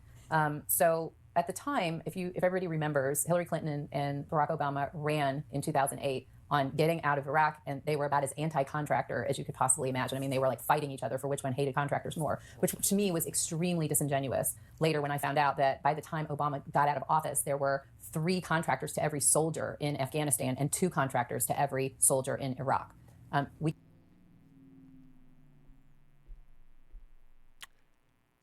That's how they fudge the numbers of them pulling back troops in Iraq and Afghanistan. They replaced them with contractors. I hate to break this to you, liberals, but Barack Obama was constantly lying about the number of troops that we had over there. You hear that? 3 contractors to every soldier in Afghanistan and 2 to 1 in Iraq. That is absolutely insane. And they tell you, and then they would lie to you like, "We're bringing back our troops. We're bringing back our troops. We've pulled back from these places." Yeah, sure did. You sure did. So stupid. That's how politicians fudge numbers. That's how Democrats fudged the numbers in those countries of how many troops we had over there. Because they don't have to disclose how many contractors we got over there. We could not have prosecuted the war without contractors. And the contractors were exactly the same people in most cases as the troops. So to put this blame on contractors, I found really pretty repugnant. So what was happening in January of 2010 when the you-know-what hit the fan, with Judge Urbina dismissing the case, was 2 things. Number one, Nouri al-Maliki was about to stand for election in March of 2010. And he was not, according to the polls, going to win. But he was the person who we backed because we felt like we put him in when we invaded Iraq and we could deal with him. We felt like he was somebody that we could negotiate with. He was a known quantity. Surprisingly, Iran's Soleimani also backed him, which is... So, again, this was a political show trial for that guy to win. That's what Barack Obama did. That's all this was for. These guys were sold, 4 Americans were sold down the river for a political win. I keep hammering that home because that's what this was. Democrats selling out American citizens for foreign politicians, foreign nationals, which is kind of like what they're doing now with the open mass door immigration. They don't care about you as an American citizen. You just keep paying your taxes, but they're going to bring in all these foreigners and give them hotels and free insurance and all this other stuff, so that way they can get their jobs and they can work here. Whereas you and your family, you're going to have to suffer and just pay taxes and just, just keep on chugging along and just take what we give you. It's kind of ironic if you think about it. So when the Blackwater case was dismissed and everything started going crazy in Baghdad, the Iraqi government threatened to not approve the SOFA agreement, which would let our forces stay in Iraq and stabilize it. And we had some massive things going on that needed to keep on going, which was we needed to withdraw in an orderly fashion, and we needed to keep everything kind of calm for the oil companies that were trying to get their leases. So they wanted to keep they didn't want the SOFA agreement to expire because we would have had to pull troops out. Right. If we pull troops out, that destabilizes the entire country, which makes for a complicated election cycle. Right. So Obama and Biden needed that agreement signed so that we could keep troops in country so that they would have a smooth election. Yes. Iraqi prime minister did not want to keep the troops there because he wanted these Blackwater guys prosecuted. So he told them, I'm not signing it. Pull your troops out. We re-indicted. Well, first, Joe Biden ran over to Iraq and stood up with Iraqi government officials in front of the cameras and said, hey, we're really sorry this happened. We're really disappointed at this outcome. We don't think that it's right. And we promise we're going to get justice for the Iraqi people. And remember, this POS's brother had so many contracts over there in the Middle East for construction deals. Remember that. This guy's brother was profiteering off of contracts in the Middle East. I wonder if there was a dirty deal done for Biden and this prime minister for getting his brother some exclusive contracts over there. These are things that the Democrats and liberals never want to talk about. He was profiteering. His brother was profiteering. Him and his brother were profiteering off of contract deals in Iraq. Okay, so what you're, a defendant, and the second most powerful man in your country says, "Hey, you're guilty." I mean, that's basically what he's saying when he's over there in a foreign country talking about your case. So yeah, I mean, he did it essentially because the Iraqis needed Nouri al-Maliki needed to look tough, and that's also in those diplomatic cables in front of the Americans, or he was threatening not to approve the SOFA or allow contractors to stay in the country. And then when they did re-indict, the SOFA agreement was signed. How fast afterwards? It was the next week. I don't know. I can't answer that because I can't remember. I think when I talked to Bill Cofield, Evans' attorney, he said that the SOFA agreement was signed the very next week. Yeah, I'm sure that's probably true. There was no hiccup with the SOFA agreement. So that tells you, So that tells you exactly what it was. As soon as they were found guilty, that agreement was signed. Who would have guessed? Who would have freaking guessed? Tells you everything you need to know. Yeah. What was going on? I'm a little confused with what was going on with the ExxonMobil contracts at that time. That was something that was mentioned in one of the very first cables. And when I looked at those, Paul Slough's lawyer is the one who found those, and he gave them to me. And I called Robert Ford, who was the charge d'affaires at the time in Iraq, in Baghdad. And I called him up and went over all these cables with him. I sent them to him and said, hey, do you remember sending these? And he goes, well, I didn't write them, but I absolutely remember sending them. And I said, well, explain this to me. Explain what was going on here.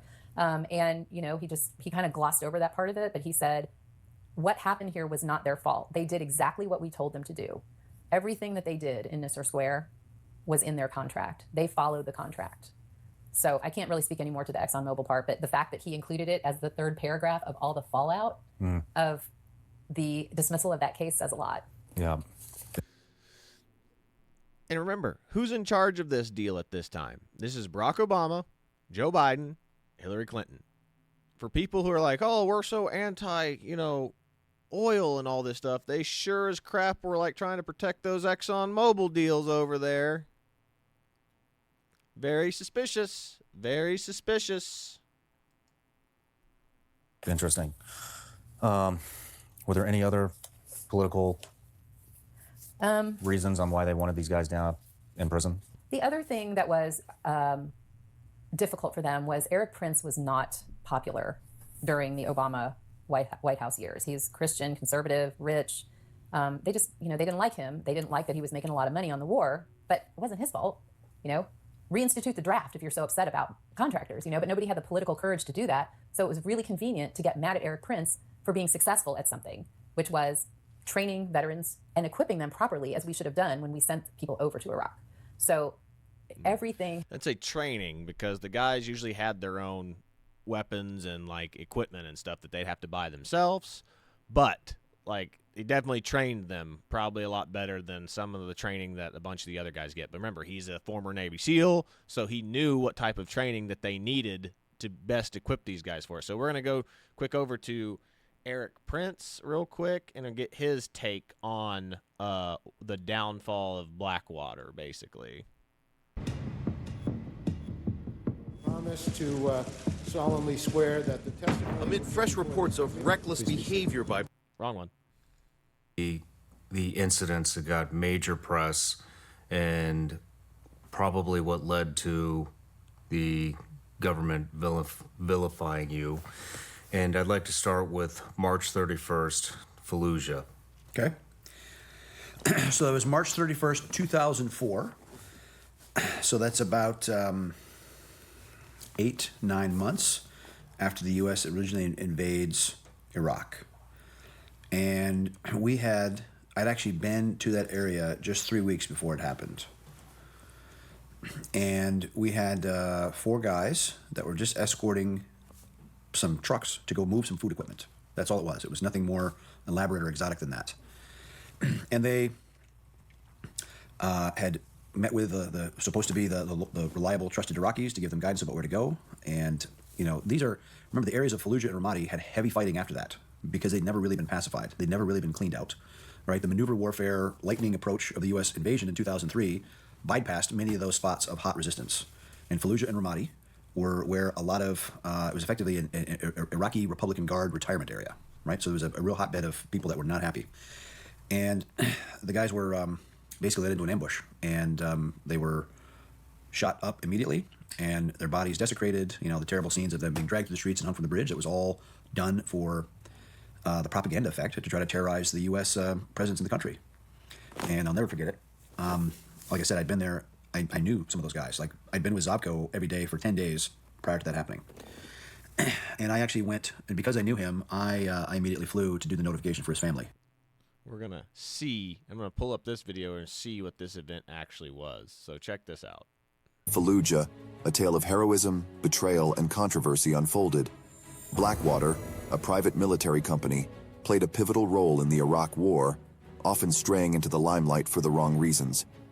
In 2004, an incident involving Blackwater would not only shock the world, but also change the course of the conflict.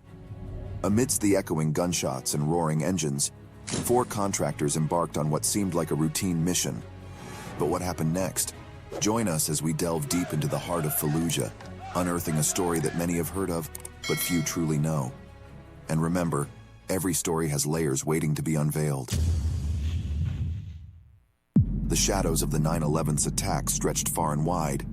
They didn't just touch the streets of New York, but reached the distant lands of Iraq. By 2003, the American troops had set foot on Iraqi soil, intending to stamp out terror and establish peace. But peace, as they quickly discovered, was a tricky, evasive goal. Iraq was like a puzzle, but the pieces wouldn't fit together. The U.S. military faced relentless challenges as they grappled with an unfamiliar terrain and an ever-growing resistance. The streets weren't just pathways, they became battlegrounds. The houses weren't just homes, they turned into fortresses of resistance. Amid the turmoil, the U.S. government made a controversial call. They brought in private military companies to aid in their mission, the most prominent of which was Blackwater. On paper, Blackwater looked like the perfect solution. They were professional, efficient, and armed with experience. But in practice, there was a twist. Blackwater operated in a gray zone. They didn't wear the same badges or follow the same rules as the military. Their tactics, aggressive. Their accountability, questionable. As 2004 dawned, opposition to U.S. presence intensified. The once quiet towns now echoed with protests, ambushes, and covert operations. Fallujah became the emblem of this resistance. Its streets, markets, and alleys pulsed with insurgent activity, becoming a thorn in the U.S.'s strategy. Into this heated environment entered 4 men from Blackwater. Each carried a legacy of military excellence. Scott Helvenston, a former Navy SEAL with a history in combat zones. He'd jumped from war scenarios to movie sets, showing off his skills in films like G.I. Jane. Jerry Zovko, an Army Ranger veteran. He was as fit as they come, known for his unwavering dedication. Wesley Badalona, another U.S. Army Ranger, but with a calm that belied the chaos of war. He was a rock, unshaken even when bullets flew. Michael Teague, a U.S. Army Special Forces veteran. From Bosnia to Afghanistan, he'd seen it all, earning his stripes in multiple conflict zones. On a blistering day in March 2004, the heart of Fallujah, a city already tense from insurgency activities, was about to witness a significant event. The sun glared down on a convoy with a mission. 2 flatbed trucks laden with food supplies for a U.S. military base, and 2 seemingly robust SUVs. These vehicles, though appearing sturdy, were unarmored. A crucial oversight that would soon have dire consequences.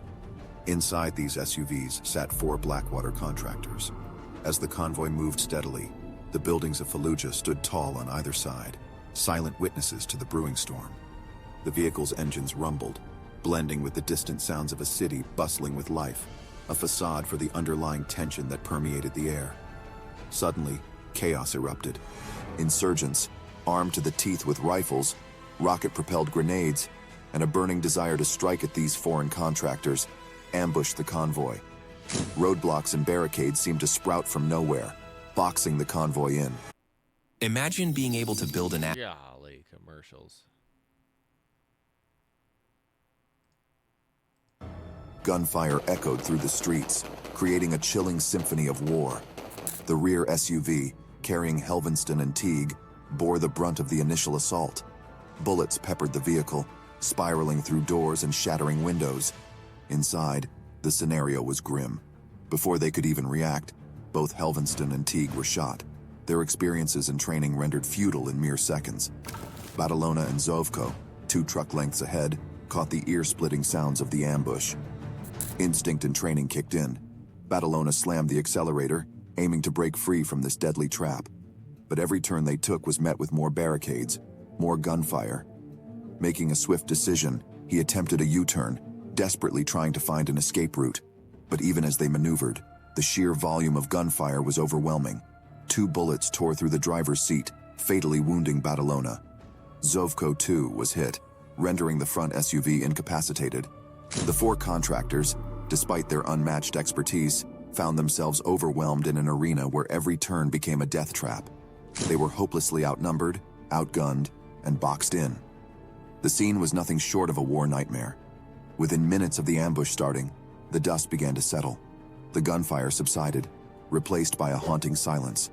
But what followed was even more gruesome. Locals, fueled by anger, poured out from every nook and corner. The contractors' weapons, radios, and personal effects were looted. The aftermath was a horrifying display of rage and disrespect. Dragged out of their SUVs, the bodies of these contractors were subjected to unspeakable acts of brutality. Beaten, burned, and desecrated. The final blow to their dignity came when their charred remains were hung over a bridge that spanned the Euphrates River. They became a grisly spectacle for the world to see, a symbol of the intense animosity and the volatility of the conflict. This wasn't just a regular attack. It was a meticulously planned ambush. Unbeknownst to the contractors, corrupt Iraqi forces played a treacherous role, guiding the Corrupt Iraqi police force played a pivotal role. I wonder if there was similar corrupt police force activities in the Nisour Square accident, in the Nisour Square incident.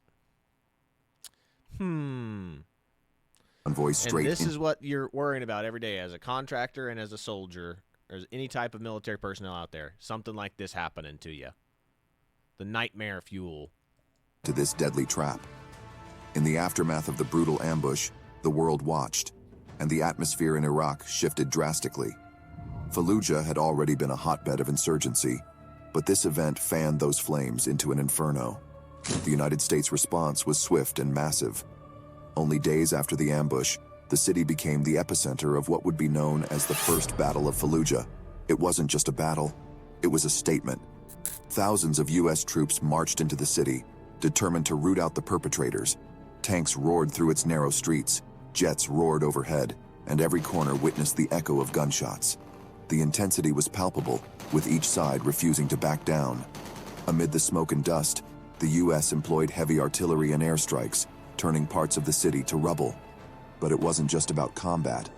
Amid the chaos, heart-wrenching tales emerged, questioning the preparedness of those who walked into the ambush. The contractors from Blackwater, seasoned as they were ill-equipped for that fatal mission. Reports trickled in, speaking of unarmored SUVs, of the absence of body armor, and most concerning of all, of inadequate intelligence that left them vulnerable. Families thousands of miles away watched in despair and anger. For them, it wasn't just about an international conflict. It was deeply personal. They had lost sons, brothers, and fathers. Their grief was magnified when they learned of potential lapses that might have contributed to the tragedy. The family of Scott Helvenston in particular felt the sting of betrayal. They pointed fingers at Blackwater, accusing them of not providing the necessary protection for their kin. Their grief took the shape of a lawsuit, dragging the company into court and demanding accountability. Yet Blackwater defended staunchly. They argued that they had done their part, and further, that they were immune to such lawsuits, being contractors for the government. Of the conflict. All right, look at these people celebrating. That's the big takeaway I have from this, is these people are jumping around. These are kids and people who are dressed as civilians that give cover for these people. These are things that the government just also happens to leave out in their little testimony against the Revan 23 guys. It's absolutely sickening and ridiculous. It's like they hold people to a completely different standard than they hold themselves to. In Cleveland, Ohio that night. And Gary went and took care of one of the SEAL that was lost, and one of our aviators went and took care of Mike Teague. And so it was personal for all of us. I never lost anyone under my command or authority when I was in the SEAL teams, and this was a first for us as a company. And it was, early in the Iraq days, went from quite peaceful after the initial shock into the insurgency kind of exploded. March 31, those guys are ambushed in Fallujah.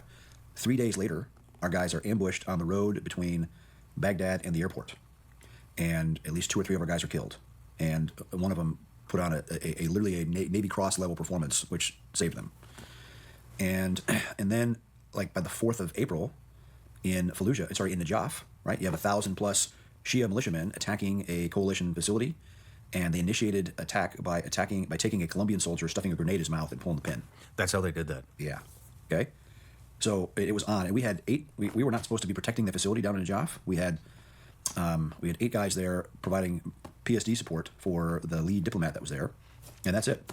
But I'll never forget that phone call I got at like 2:00 in the morning, and it was our air boss, Richard Pear, saying, "Hey, boss, our guys are in it, and they're surrounded, and they're running out of ammo, and we'd like to send the Little Birds." I said, "Of course, send them." He says, "But remember, we're not insured, right? Because 3 weeks before, there was a DHL cargo jet that had been shot down by a missile flying out of Baghdad. And their insurer was our insurer, who promptly told us, hey, we're canceling your insurance policy. We were on a firm fixed price contract, so I couldn't just say, oh, by the way, I'm going to add another $1.5 million to our insurance policy, to our charge, and buy insurance. No, so they canceled it. So the aircraft were self-insured by me. If they were shot down, I had to replace it, within days to have it going again. So he was calling to tell me this, hey, it's on us, or it's on me, but we're sending these aircraft. If it's okay with you, I said, absolutely. And so off they go. And again, the right people with the right experience and the right mission, the TF-160 guys had already taken it upon themselves to have a cache of heavy weapons ready to go, staged right there next to the ramp, so that when the alarm bell went up, there was no drama. They lured the birds, asked for volunteers, down go the 3 helicopters, and evacuated a Marine who had been shot through. The Marine Corps gave him a Silver Star and Bronze Stars to a bunch of the other soldiers that day, and the DoD didn't give any of our guys awards. We gave them awards, but that also kind of started our tradition of presenting awards to our guys that went above and beyond the Call of Duty. I remember we ended up coining a medal, and it was an image of St. Michael the Archangel with a sword stepping on a demon, and on the top of it just said Servium, right? Servium is the Latin word for I will serve, because our guys were ultimately volunteers. What was going through your head on March 31st, 2004, and when did you see that?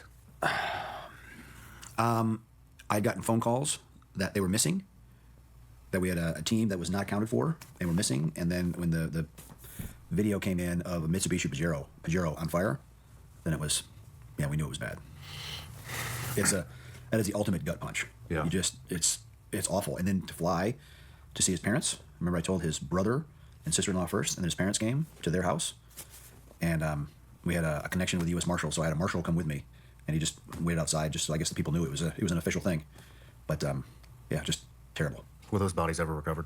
Yes. Thank God for the Marine Corps. Good. Moving into the incident, which undoubtedly was the downturn of Blackwater, 2007, Nisour Square. Yep. What's your take? Well, look, the Iraq War was a maelstrom of conflicting forces, right? You had angry Sunnis, you had angry Shia, you had a constant Iranian presence, the IRGC, the Quds forces, the Iranians, special units were very, very active in the country, stirring up hate and discontent to make it impossible or difficult for the U.S. to stay. And, for people that think it's all peace, love, and happiness in Baghdad at that time, that our guys just started shooting willy-nilly, unprovoked and all the rest. It had been a very dangerous week for us just in the 7 days prior, right? We had another convoy of guys that got ambushed and shot up on the Baghdad highway. Another one that had been hit by an EFP, right? An EFP is an explosive form penetrator. It's a copper plate in front of a coffee can full of explosives. And when you initiate that, the explosive goes off at 22,000 feet per second, turns that copper plate into a slug of copper going 8,000 feet per second and bored right through their armored vehicle. Fortunately, it didn't kill any of our guys that time, but it sent them to the hospital. We had a helicopter shot down just days before that. And then the day of Nisour Square, a car bomb goes off where we had a team. It went off outside of a venue where he had a team protecting a USAID official. And instead of hardpointing at that facility, which they normally would, all the Iraqis had run away, so they decided to move. And so, in the chaos that follows, Revan 23, one of the teams, is called, and I'm not going to try to re-describe the masterful description you did sitting down with those guys, but to suffice it to say that traffic circles in Baghdad are like the trail intersections if you're hunting deer, right? If you're a deer hunter, or if you're an insurgent trying to hunt Americans, you hunt the traffic circles. And so they go to block the traffic, and some traffic doesn't stop, and shooting entails. What I can tell you, though, is how badly the Iranians wanted the U.S. out and how badly they wanted Blackwater out of Iraq. In 2004 already, early, the head of the Iraqi intelligence service came to me, a fantastic guy named Mohammed Shawani. That's another guy you should interview here, okay? A true Iraqi patriot and a great warrior. And he said, he came with his agency handler and said the Iranians are setting up all kinds of direct action, cash offices, political influence operations. They're doing in Iraq what they did in Lebanon with Hezbollah to exert control. And we, the Iraqi government, we, the Iraqi intelligence service, want to stop it. So please put a program together to help us do that. And so we priced the whole thing up, gave it to them. They loved it. The agency was going to fund it. And it was stopped by Condi Rice in the NSC. No, the Iranians are not our enemy. We have to let the Iraqi political process play out, all the rest. I think that's a real sliding door moment in the history of Iraq, because if we had severed those talons of Iran sinking their hooks into the Iraqi state, things would be very, very different in Iraq right now. So they hate us. Look, still to this day, I've been denounced in person, or I've been denounced by name twice by the supreme leader of Iran. Hey, everybody, I'm Sean Ryan. Click here to subscribe to the Yeah. So that was Eric Prince and his take on what happened at both of those two incidents of the Blackwater massacres. Like I said, the one where the 4 guys got completely just ambushed and killed, and then the one of his Revan 23 guys that were wrongfully convicted of, murder in this stupid incident over there in Iraq. I can't believe that this happened, and we're going to get back to Gina Keating's version of this, so we're going to start this back up. Having to do with this case was reflected in the Blackwater logo. That is something they could not escape. They could not escape the association with Blackwater, and I think that that's why it was so easy to convict them in Washington, D.C. I think that if they had actually tried them where they should have tried them, which was in Salt Lake City or Tennessee or Texas, where they were from, there's no way that they would have got this result. But Eric Prince... 100%. This is what we talk about all the time, is it's where the trial's held. If that trial, I'm not sure exactly where it's held, but if it was held in D.C., D.C. is 98% liberal. If it were held in any of their conservative states, they would have been released day one, like, let them go. No issue. But it was held in Washington, D.C., the most liberal city in probably the United States of America, which speaks a lot considering the sheer fact that Republican politicians have to work there. You wonder why, your Republican politicians probably betray you all the time. It's because they're surrounded by liberals and they get influenced by liberal workers and other employees that they have to deal with there all the time. Such a bête noire in Washington, D.C., that they were never going to get a fair trial because of him. Damn. Did he jump in and help at all? That's something you would have to ask the guys about. I think that probably, he used whatever influence that he had to try to get them freed. I talked to him for my podcast, and he did give me an interview. But I think that he was well aware that any kind of association with him was negative for them. And I had an expert who actually defends a lot of these cases and is a former federal prosecutor and a former JAG. And I said, how much do you think this case cost the government? And he said, $50 million, easy. They spent $50 million. Think about it. 3 trials, 13 years. They brought probably 45 people over from Iraq and put them up. They went to Iraq and back, stored cars that were supposedly in Nisour Square. I mean, collected evidence. Think about that. Think about how expensive that is. Think of how much money, how much of your tax dollars got wasted for this trial to convict 4 innocent Americans for no reason. Thanks, Obama. An Iraqi election. Let's talk about the bodies. Okay. How many bodies were found? That's a really good question, because they were actually convicted for killing 2 people whose bodies never showed up, whose bodies were never found. Convicted for 2 bodies never found. Wow. So they just manifested 2 bodies out of nowhere and just like, you're guilty of killing these 2 imaginary people. They were basically people who whose relatives said that they were in Nisour Square around that time, that same day, but they never came home.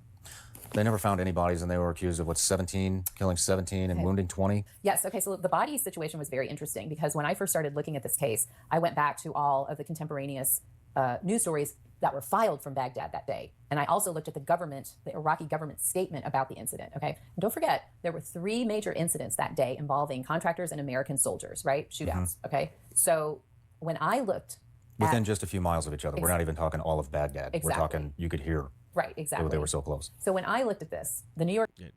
3 more shootings that day between Blackwater contractors. Remember that. There were 3 shootings within that same day within only a few miles of each other.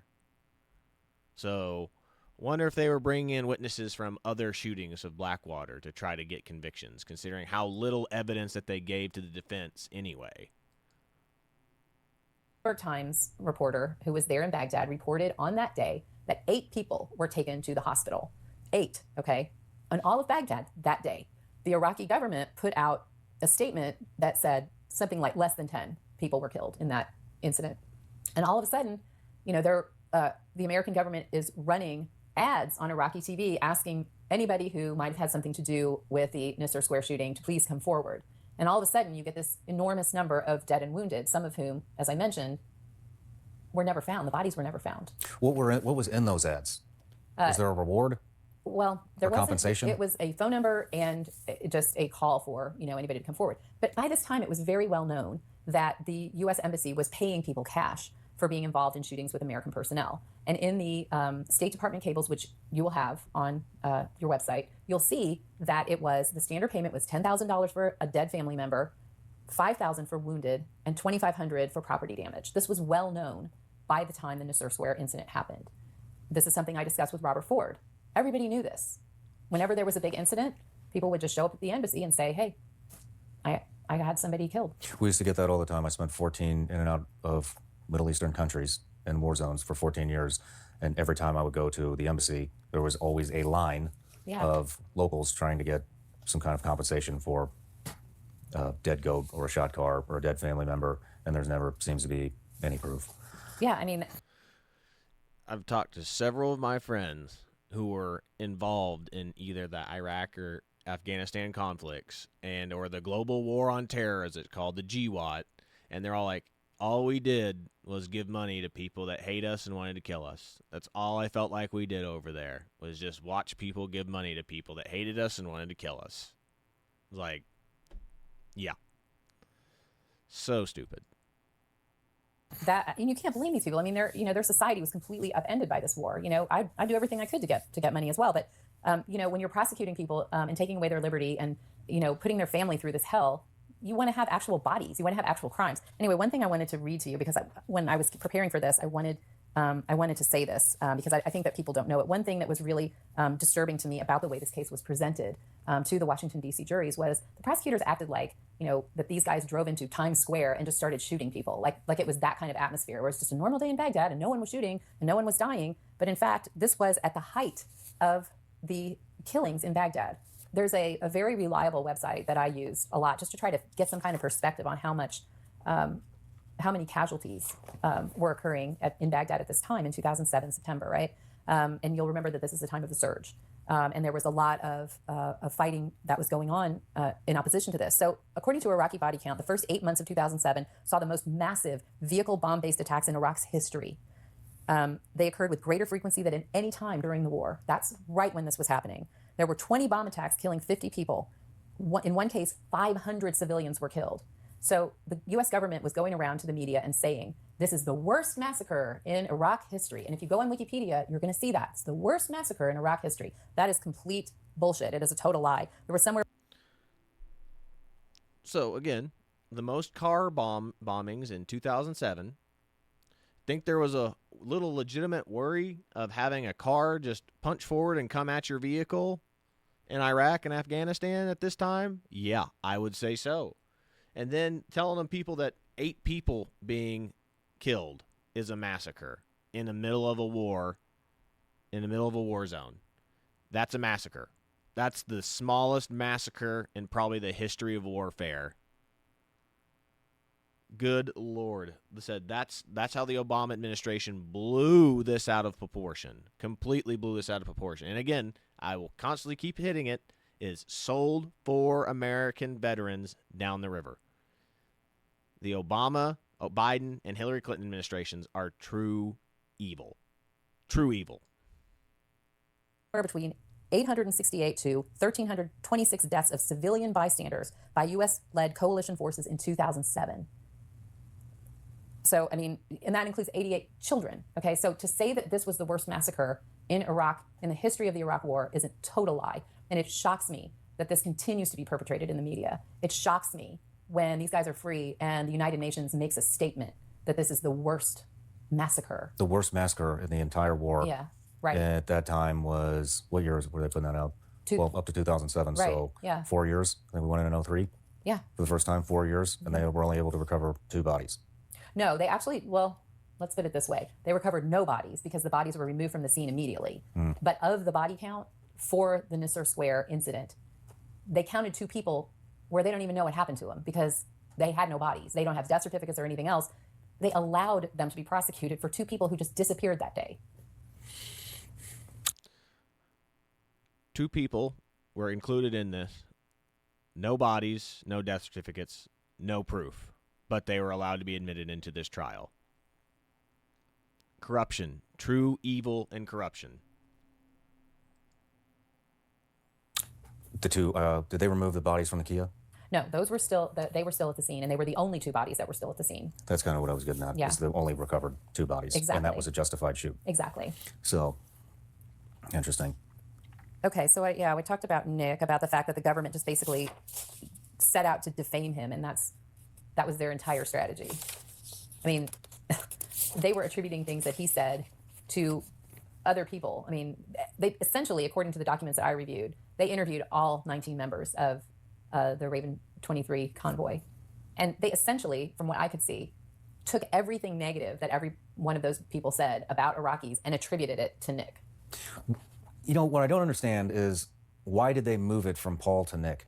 Why did they want Nick so bad? So this is something that I spoke to Nick's sister, Jessica Slatton, who's a lawyer, and she is incredible on this case. She knows every single detail. And I asked her that because it just seemed like it'd be so easy to just let him out of the case and just go with the other 3 guys.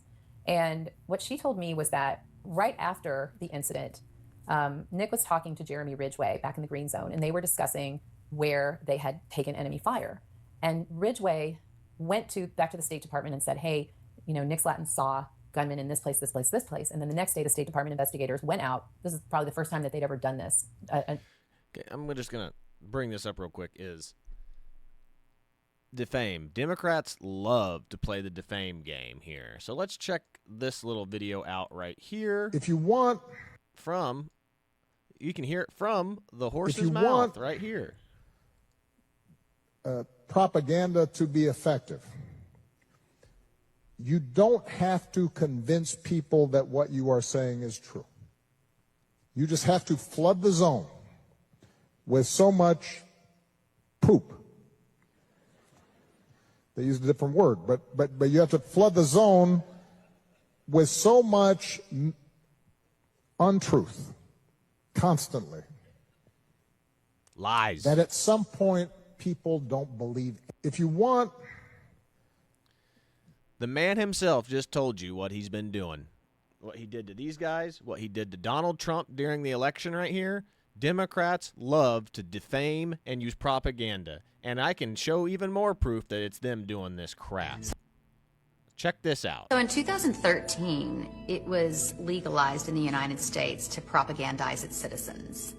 And I'm going to stop you right there. Remember, these guys were convicted in 2014. I wonder why this law probably got passed before 2014. what? Like, that's some scary third world stuff going on. That's the kind of stuff that people use to topple governments, to take away freedoms. Yes, you heard that right. Almost a decade ago, propaganda was legalized in the United States with the passage of the Smith-Mundt Modernization Act, which you've probably never heard of. The Smith-Mundt Modernization Act was buried in the 2012 National Defense Authorization Act for a good reason, because it repealed the 1948 Smith-Mundt Act, which authorized the State Department and the mainstream media to engage in propagandizing foreign countries, but it prohibited releasing that same propaganda in America for public consumption. This prohibition was lifted when the Smith-Mundt Modernization Act was signed into law by Obama. Very simply, Obama gave it a reboot in 2012. So, no matter how outrageous the propaganda may be, it's completely legal. Propaganda, in other words, a false narrative for whatever specific purpose, is now much, much easier to perpetrate on the people. Due to the Smith-Mundt Modernization Act, which went into effect on July the 2nd of 2013, scripted and orchestrated propaganda can now be presented to the American public as factual news. So, wonder if they passed that to get away with what they did to those 4 guys from Raven 24 or Raven 23. Kind of suspicious that they literally got convicted the year before, the year after that this got passed. Probably trying to cover his bases legally there. An investigation to this degree of, scrupulousness. They went out and found the shell casings exactly where Nick described they were. Okay, but then they get Ridgway to flip and say, there wasn't anybody shooting in the square. So if they had not had Nick as a defendant, he could have been called as a witness. He would have been able to verify the State Department report that was introduced. He would have been able to impeach Jeremy Ridgway. So he was kind of a dangerous witness. Okay. So I think when I talk to Jessica, that's kind of what she comes up with. But frankly, I'm going to just say what the National Association of Criminal Defense Lawyers says about the prosecution. They were just vindictive, and they wanted to re-indict him, and he said no, and he went to the appeals court, and he won. And that made them angry. So what they decided to do was charge him with murder. And their vindictiveness had no end. I mean, I can tell you stories from that moment. So if he wasn't being prosecuted, he would have made the perfect witness against the prosecution. So that's the only reason that he got prosecuted for murder. How sickening is that? So stupid. To the moment that he was released, that you would not believe. The DOJ continued to go after him while he was in prison. It was terrible. You weren't allowed to talk to any of these guys at first, correct? Right. So when I first decided to investigate this case, I applied to the Bureau of Prisons as a journalist and said, I want to come in and interview them with a recorder or whatever. And they turned me down. They said, no, you can't. So I reapplied as a friend of the family and under my maiden name, and they let me in. However, I got to see Paul, Evan, and Dustin. And I went to Florida to visit Nick in the Supermax where he was at the time, and the prison wouldn't let me in. So I can't explain that. But the other thing that I thought really horrible was they designated these guys as all high-risk inmates, dangerous inmates because of their training. And they had a lot of strictures put on them because of this. They weren't allowed to communicate with each other, which I thought was particularly cruel. There were a lot of times when I would try to get a hold of Dustin, and he would just disappear into the solitary housing unit for no reason. And I'd call and say, where is he? What's going on? And they wouldn't tell me. So it was terrible. I mean, they were violating their rights, torturing them essentially the entire time they were in prison. So moving on. You can't hate Barack Obama, Joe Biden, and Hillary Clinton enough. I mean, you cannot hate these people enough. True evil that they will send people to jail for political purposes, just for a foreign country's political purposes, to be able to have the ability to, have good relations with another nation. They'll sell Americans down the river. Evil. On from that, you started gaining traction after you were able to gain access and speak with them and kind of start putting your research all together in that amazing podcast that's out and linked below. But one thing that I wanted to kind of cover is when you started trying to get President Trump's attention to pardon these guys.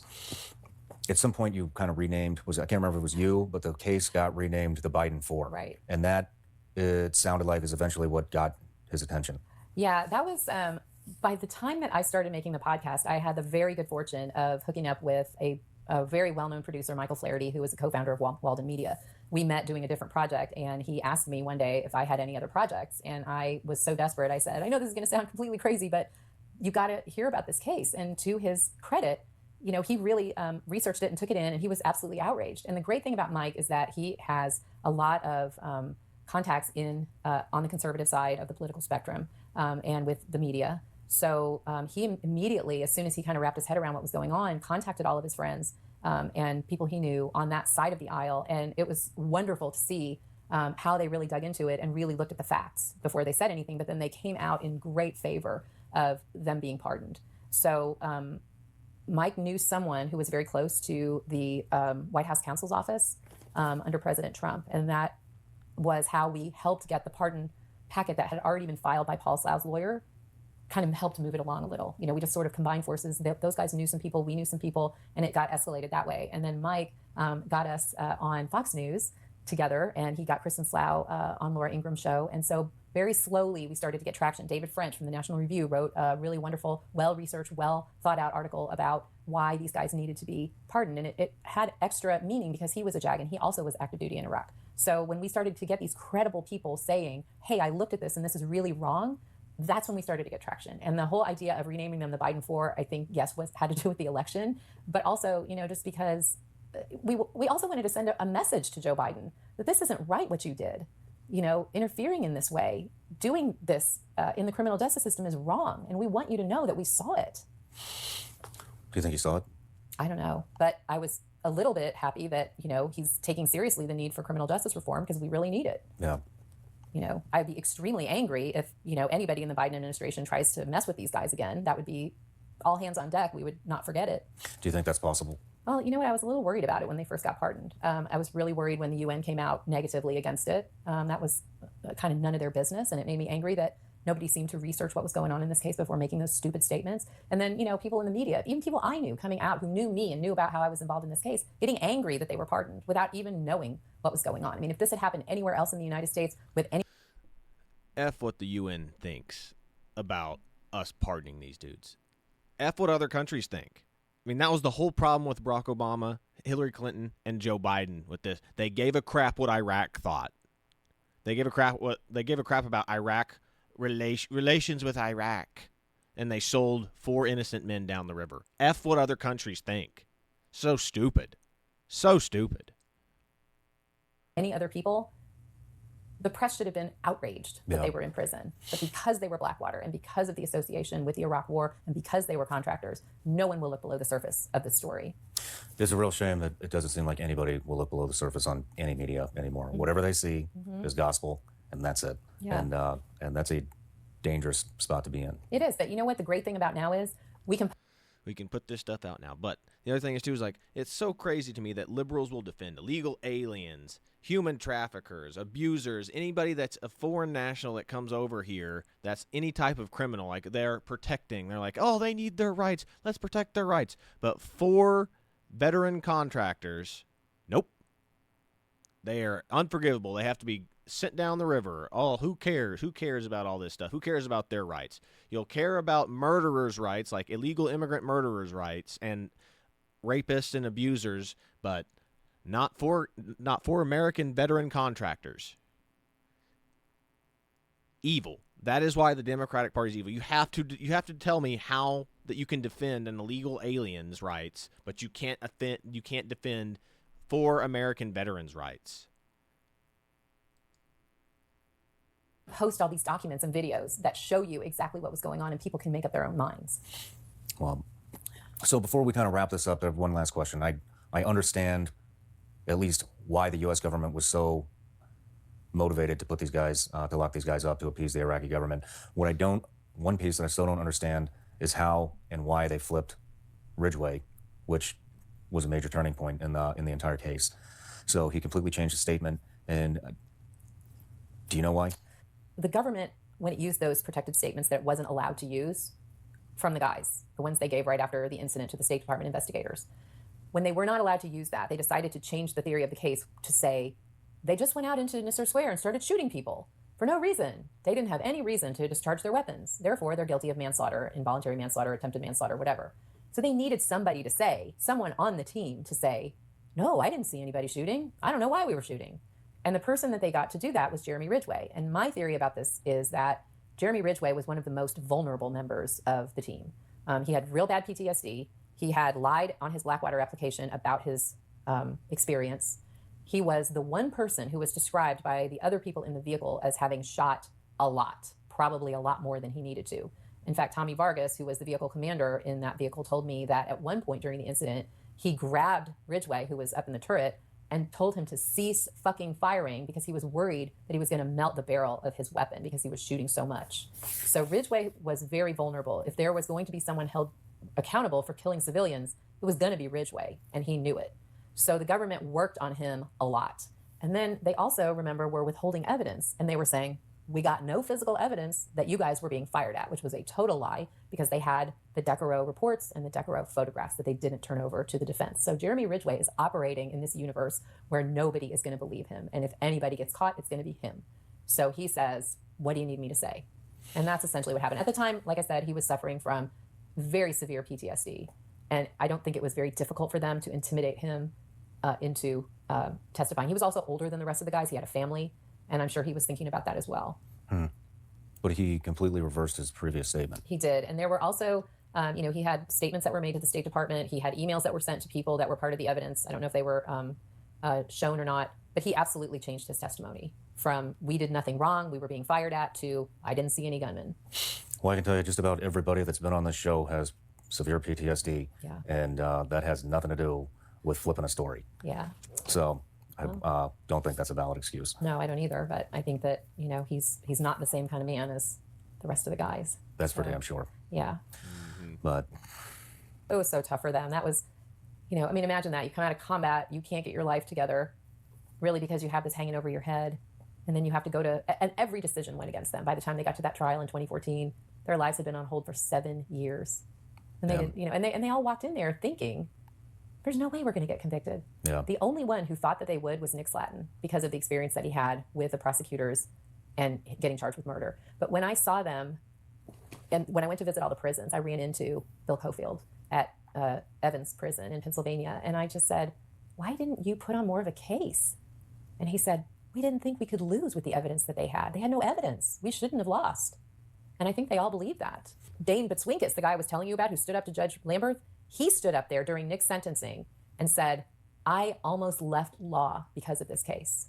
Damn. That's one of the most powerful lawyers in this country, and that's what this case did to him.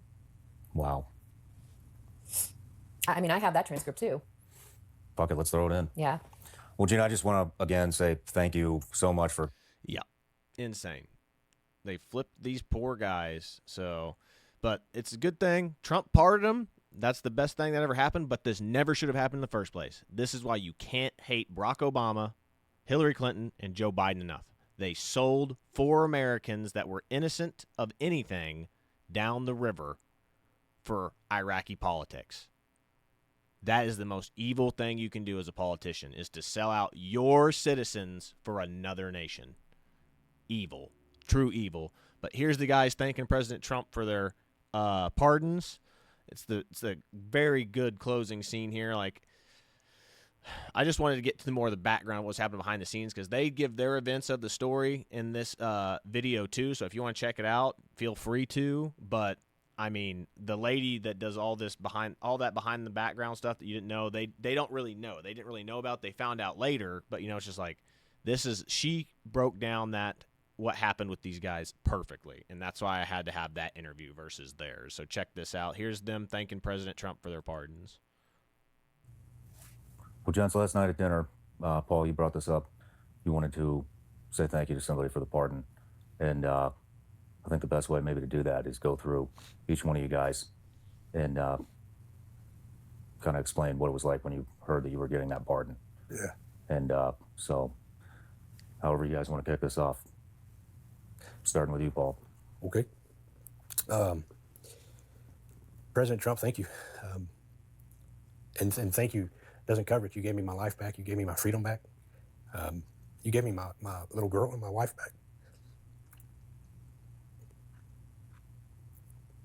And it's something that I didn't know I'd experience again in this lifetime. And out of your abundant grace and mercy, you gave me a second chance at life with them, with these 3 men. Thank you, sir. Thank you. President Trump, we love you, man. Thank you so much. Like you said, it's like we're back from the dead, you know. We thank God, and we thank you. We think, you know, you had more guts than anybody we've ever seen or ever heard of. So you're an awesome man, and you're welcome down in Sparta, Tennessee. Anytime you come hang out, anytime you want. We love you. Everybody down there loves you. Well said, guys. President Trump, thank you. Thank you for having the confidence in us, for having the courage to act despite getting political backlash. Thank you for giving me a second chance. I promise to not let it go to waste, and I look forward to seeing you in the White House in 2024. Sir, I can't thank you enough. My 2 children are no longer going to be without their father. You give us a second chance at life, and we're going to try to do our best to make it worthwhile. Thank you very much, sir. And I just want to say thank you guys for everything you've done for this country, and if anybody deserves the freedom they fought for, it's definitely you guys. Yeah, that is amazing. Great way to end the show. But I mean, come on. I'm so happy that Trump pardoned those guys, but the issue and the fact remains is that they should not have had to have been pardoned in the frickin' first place. Barack Obama and frickin' Joe Biden, Hillary Clinton sold those guys down the river for no reason whatsoever, just because they wanted to have better relations with a corrupt foreign nation that hates our guts. So that's pretty much all I've got for today. This is Chad with Owasso Live. This was the Morning Loop for our Throwback Thursday segment, and I'll catch you all in the next one. See you later, everybody. It's my duty to inform you that you've been charged with murder and that you issued an illegal order to have your Marines fire into a group of innocent civilians. Murder, sir? I want you to be my lawyer. I'm a good enough lawyer to know you need a better lawyer than me. What do we know about Colonel Hayes Hodges? He's a guy who got blown apart in Vietnam and became a cynic. Can we guarantee we get this guy? Don't take this case, son. This man has trashed the reputation of the court. If I'm guilty of this, I'm guilty of everything I've done in combat for the last 30 years. You have to be careful here. Whether a man is charged with murder or hailed as a hero is sometimes a very thin line. Sometimes you just can't win, no matter what you do. What do you think? I think they're out to crucify you. Why did a well-trained fighting unit ignore the rules of engagement when their orders were simply to protect and, if necessary, evacuate the embassy? It was a peaceful crowd. That is, until Colonel Childers arrived and prevented me from pursuing further avenues of diplomacy. Why are we sitting here? Look at me! Stay calm! Mrs. Moraine, I don't believe your husband is telling the truth. I can subpoena you, ma'am. Don't put me up there. I'm a very credible witness. This is gonna take us both down, you know? Yeah? How's that work, Hayes? You gonna spend the rest of your life in prison, too? This is a tape from the embassy security system. What if the crowd had weapons? What if this shows they did fire first? I don't want to watch it. I don't want to testify about it. I don't want it to exist. We don't have anybody to back up your case. That's because all my witnesses are dead.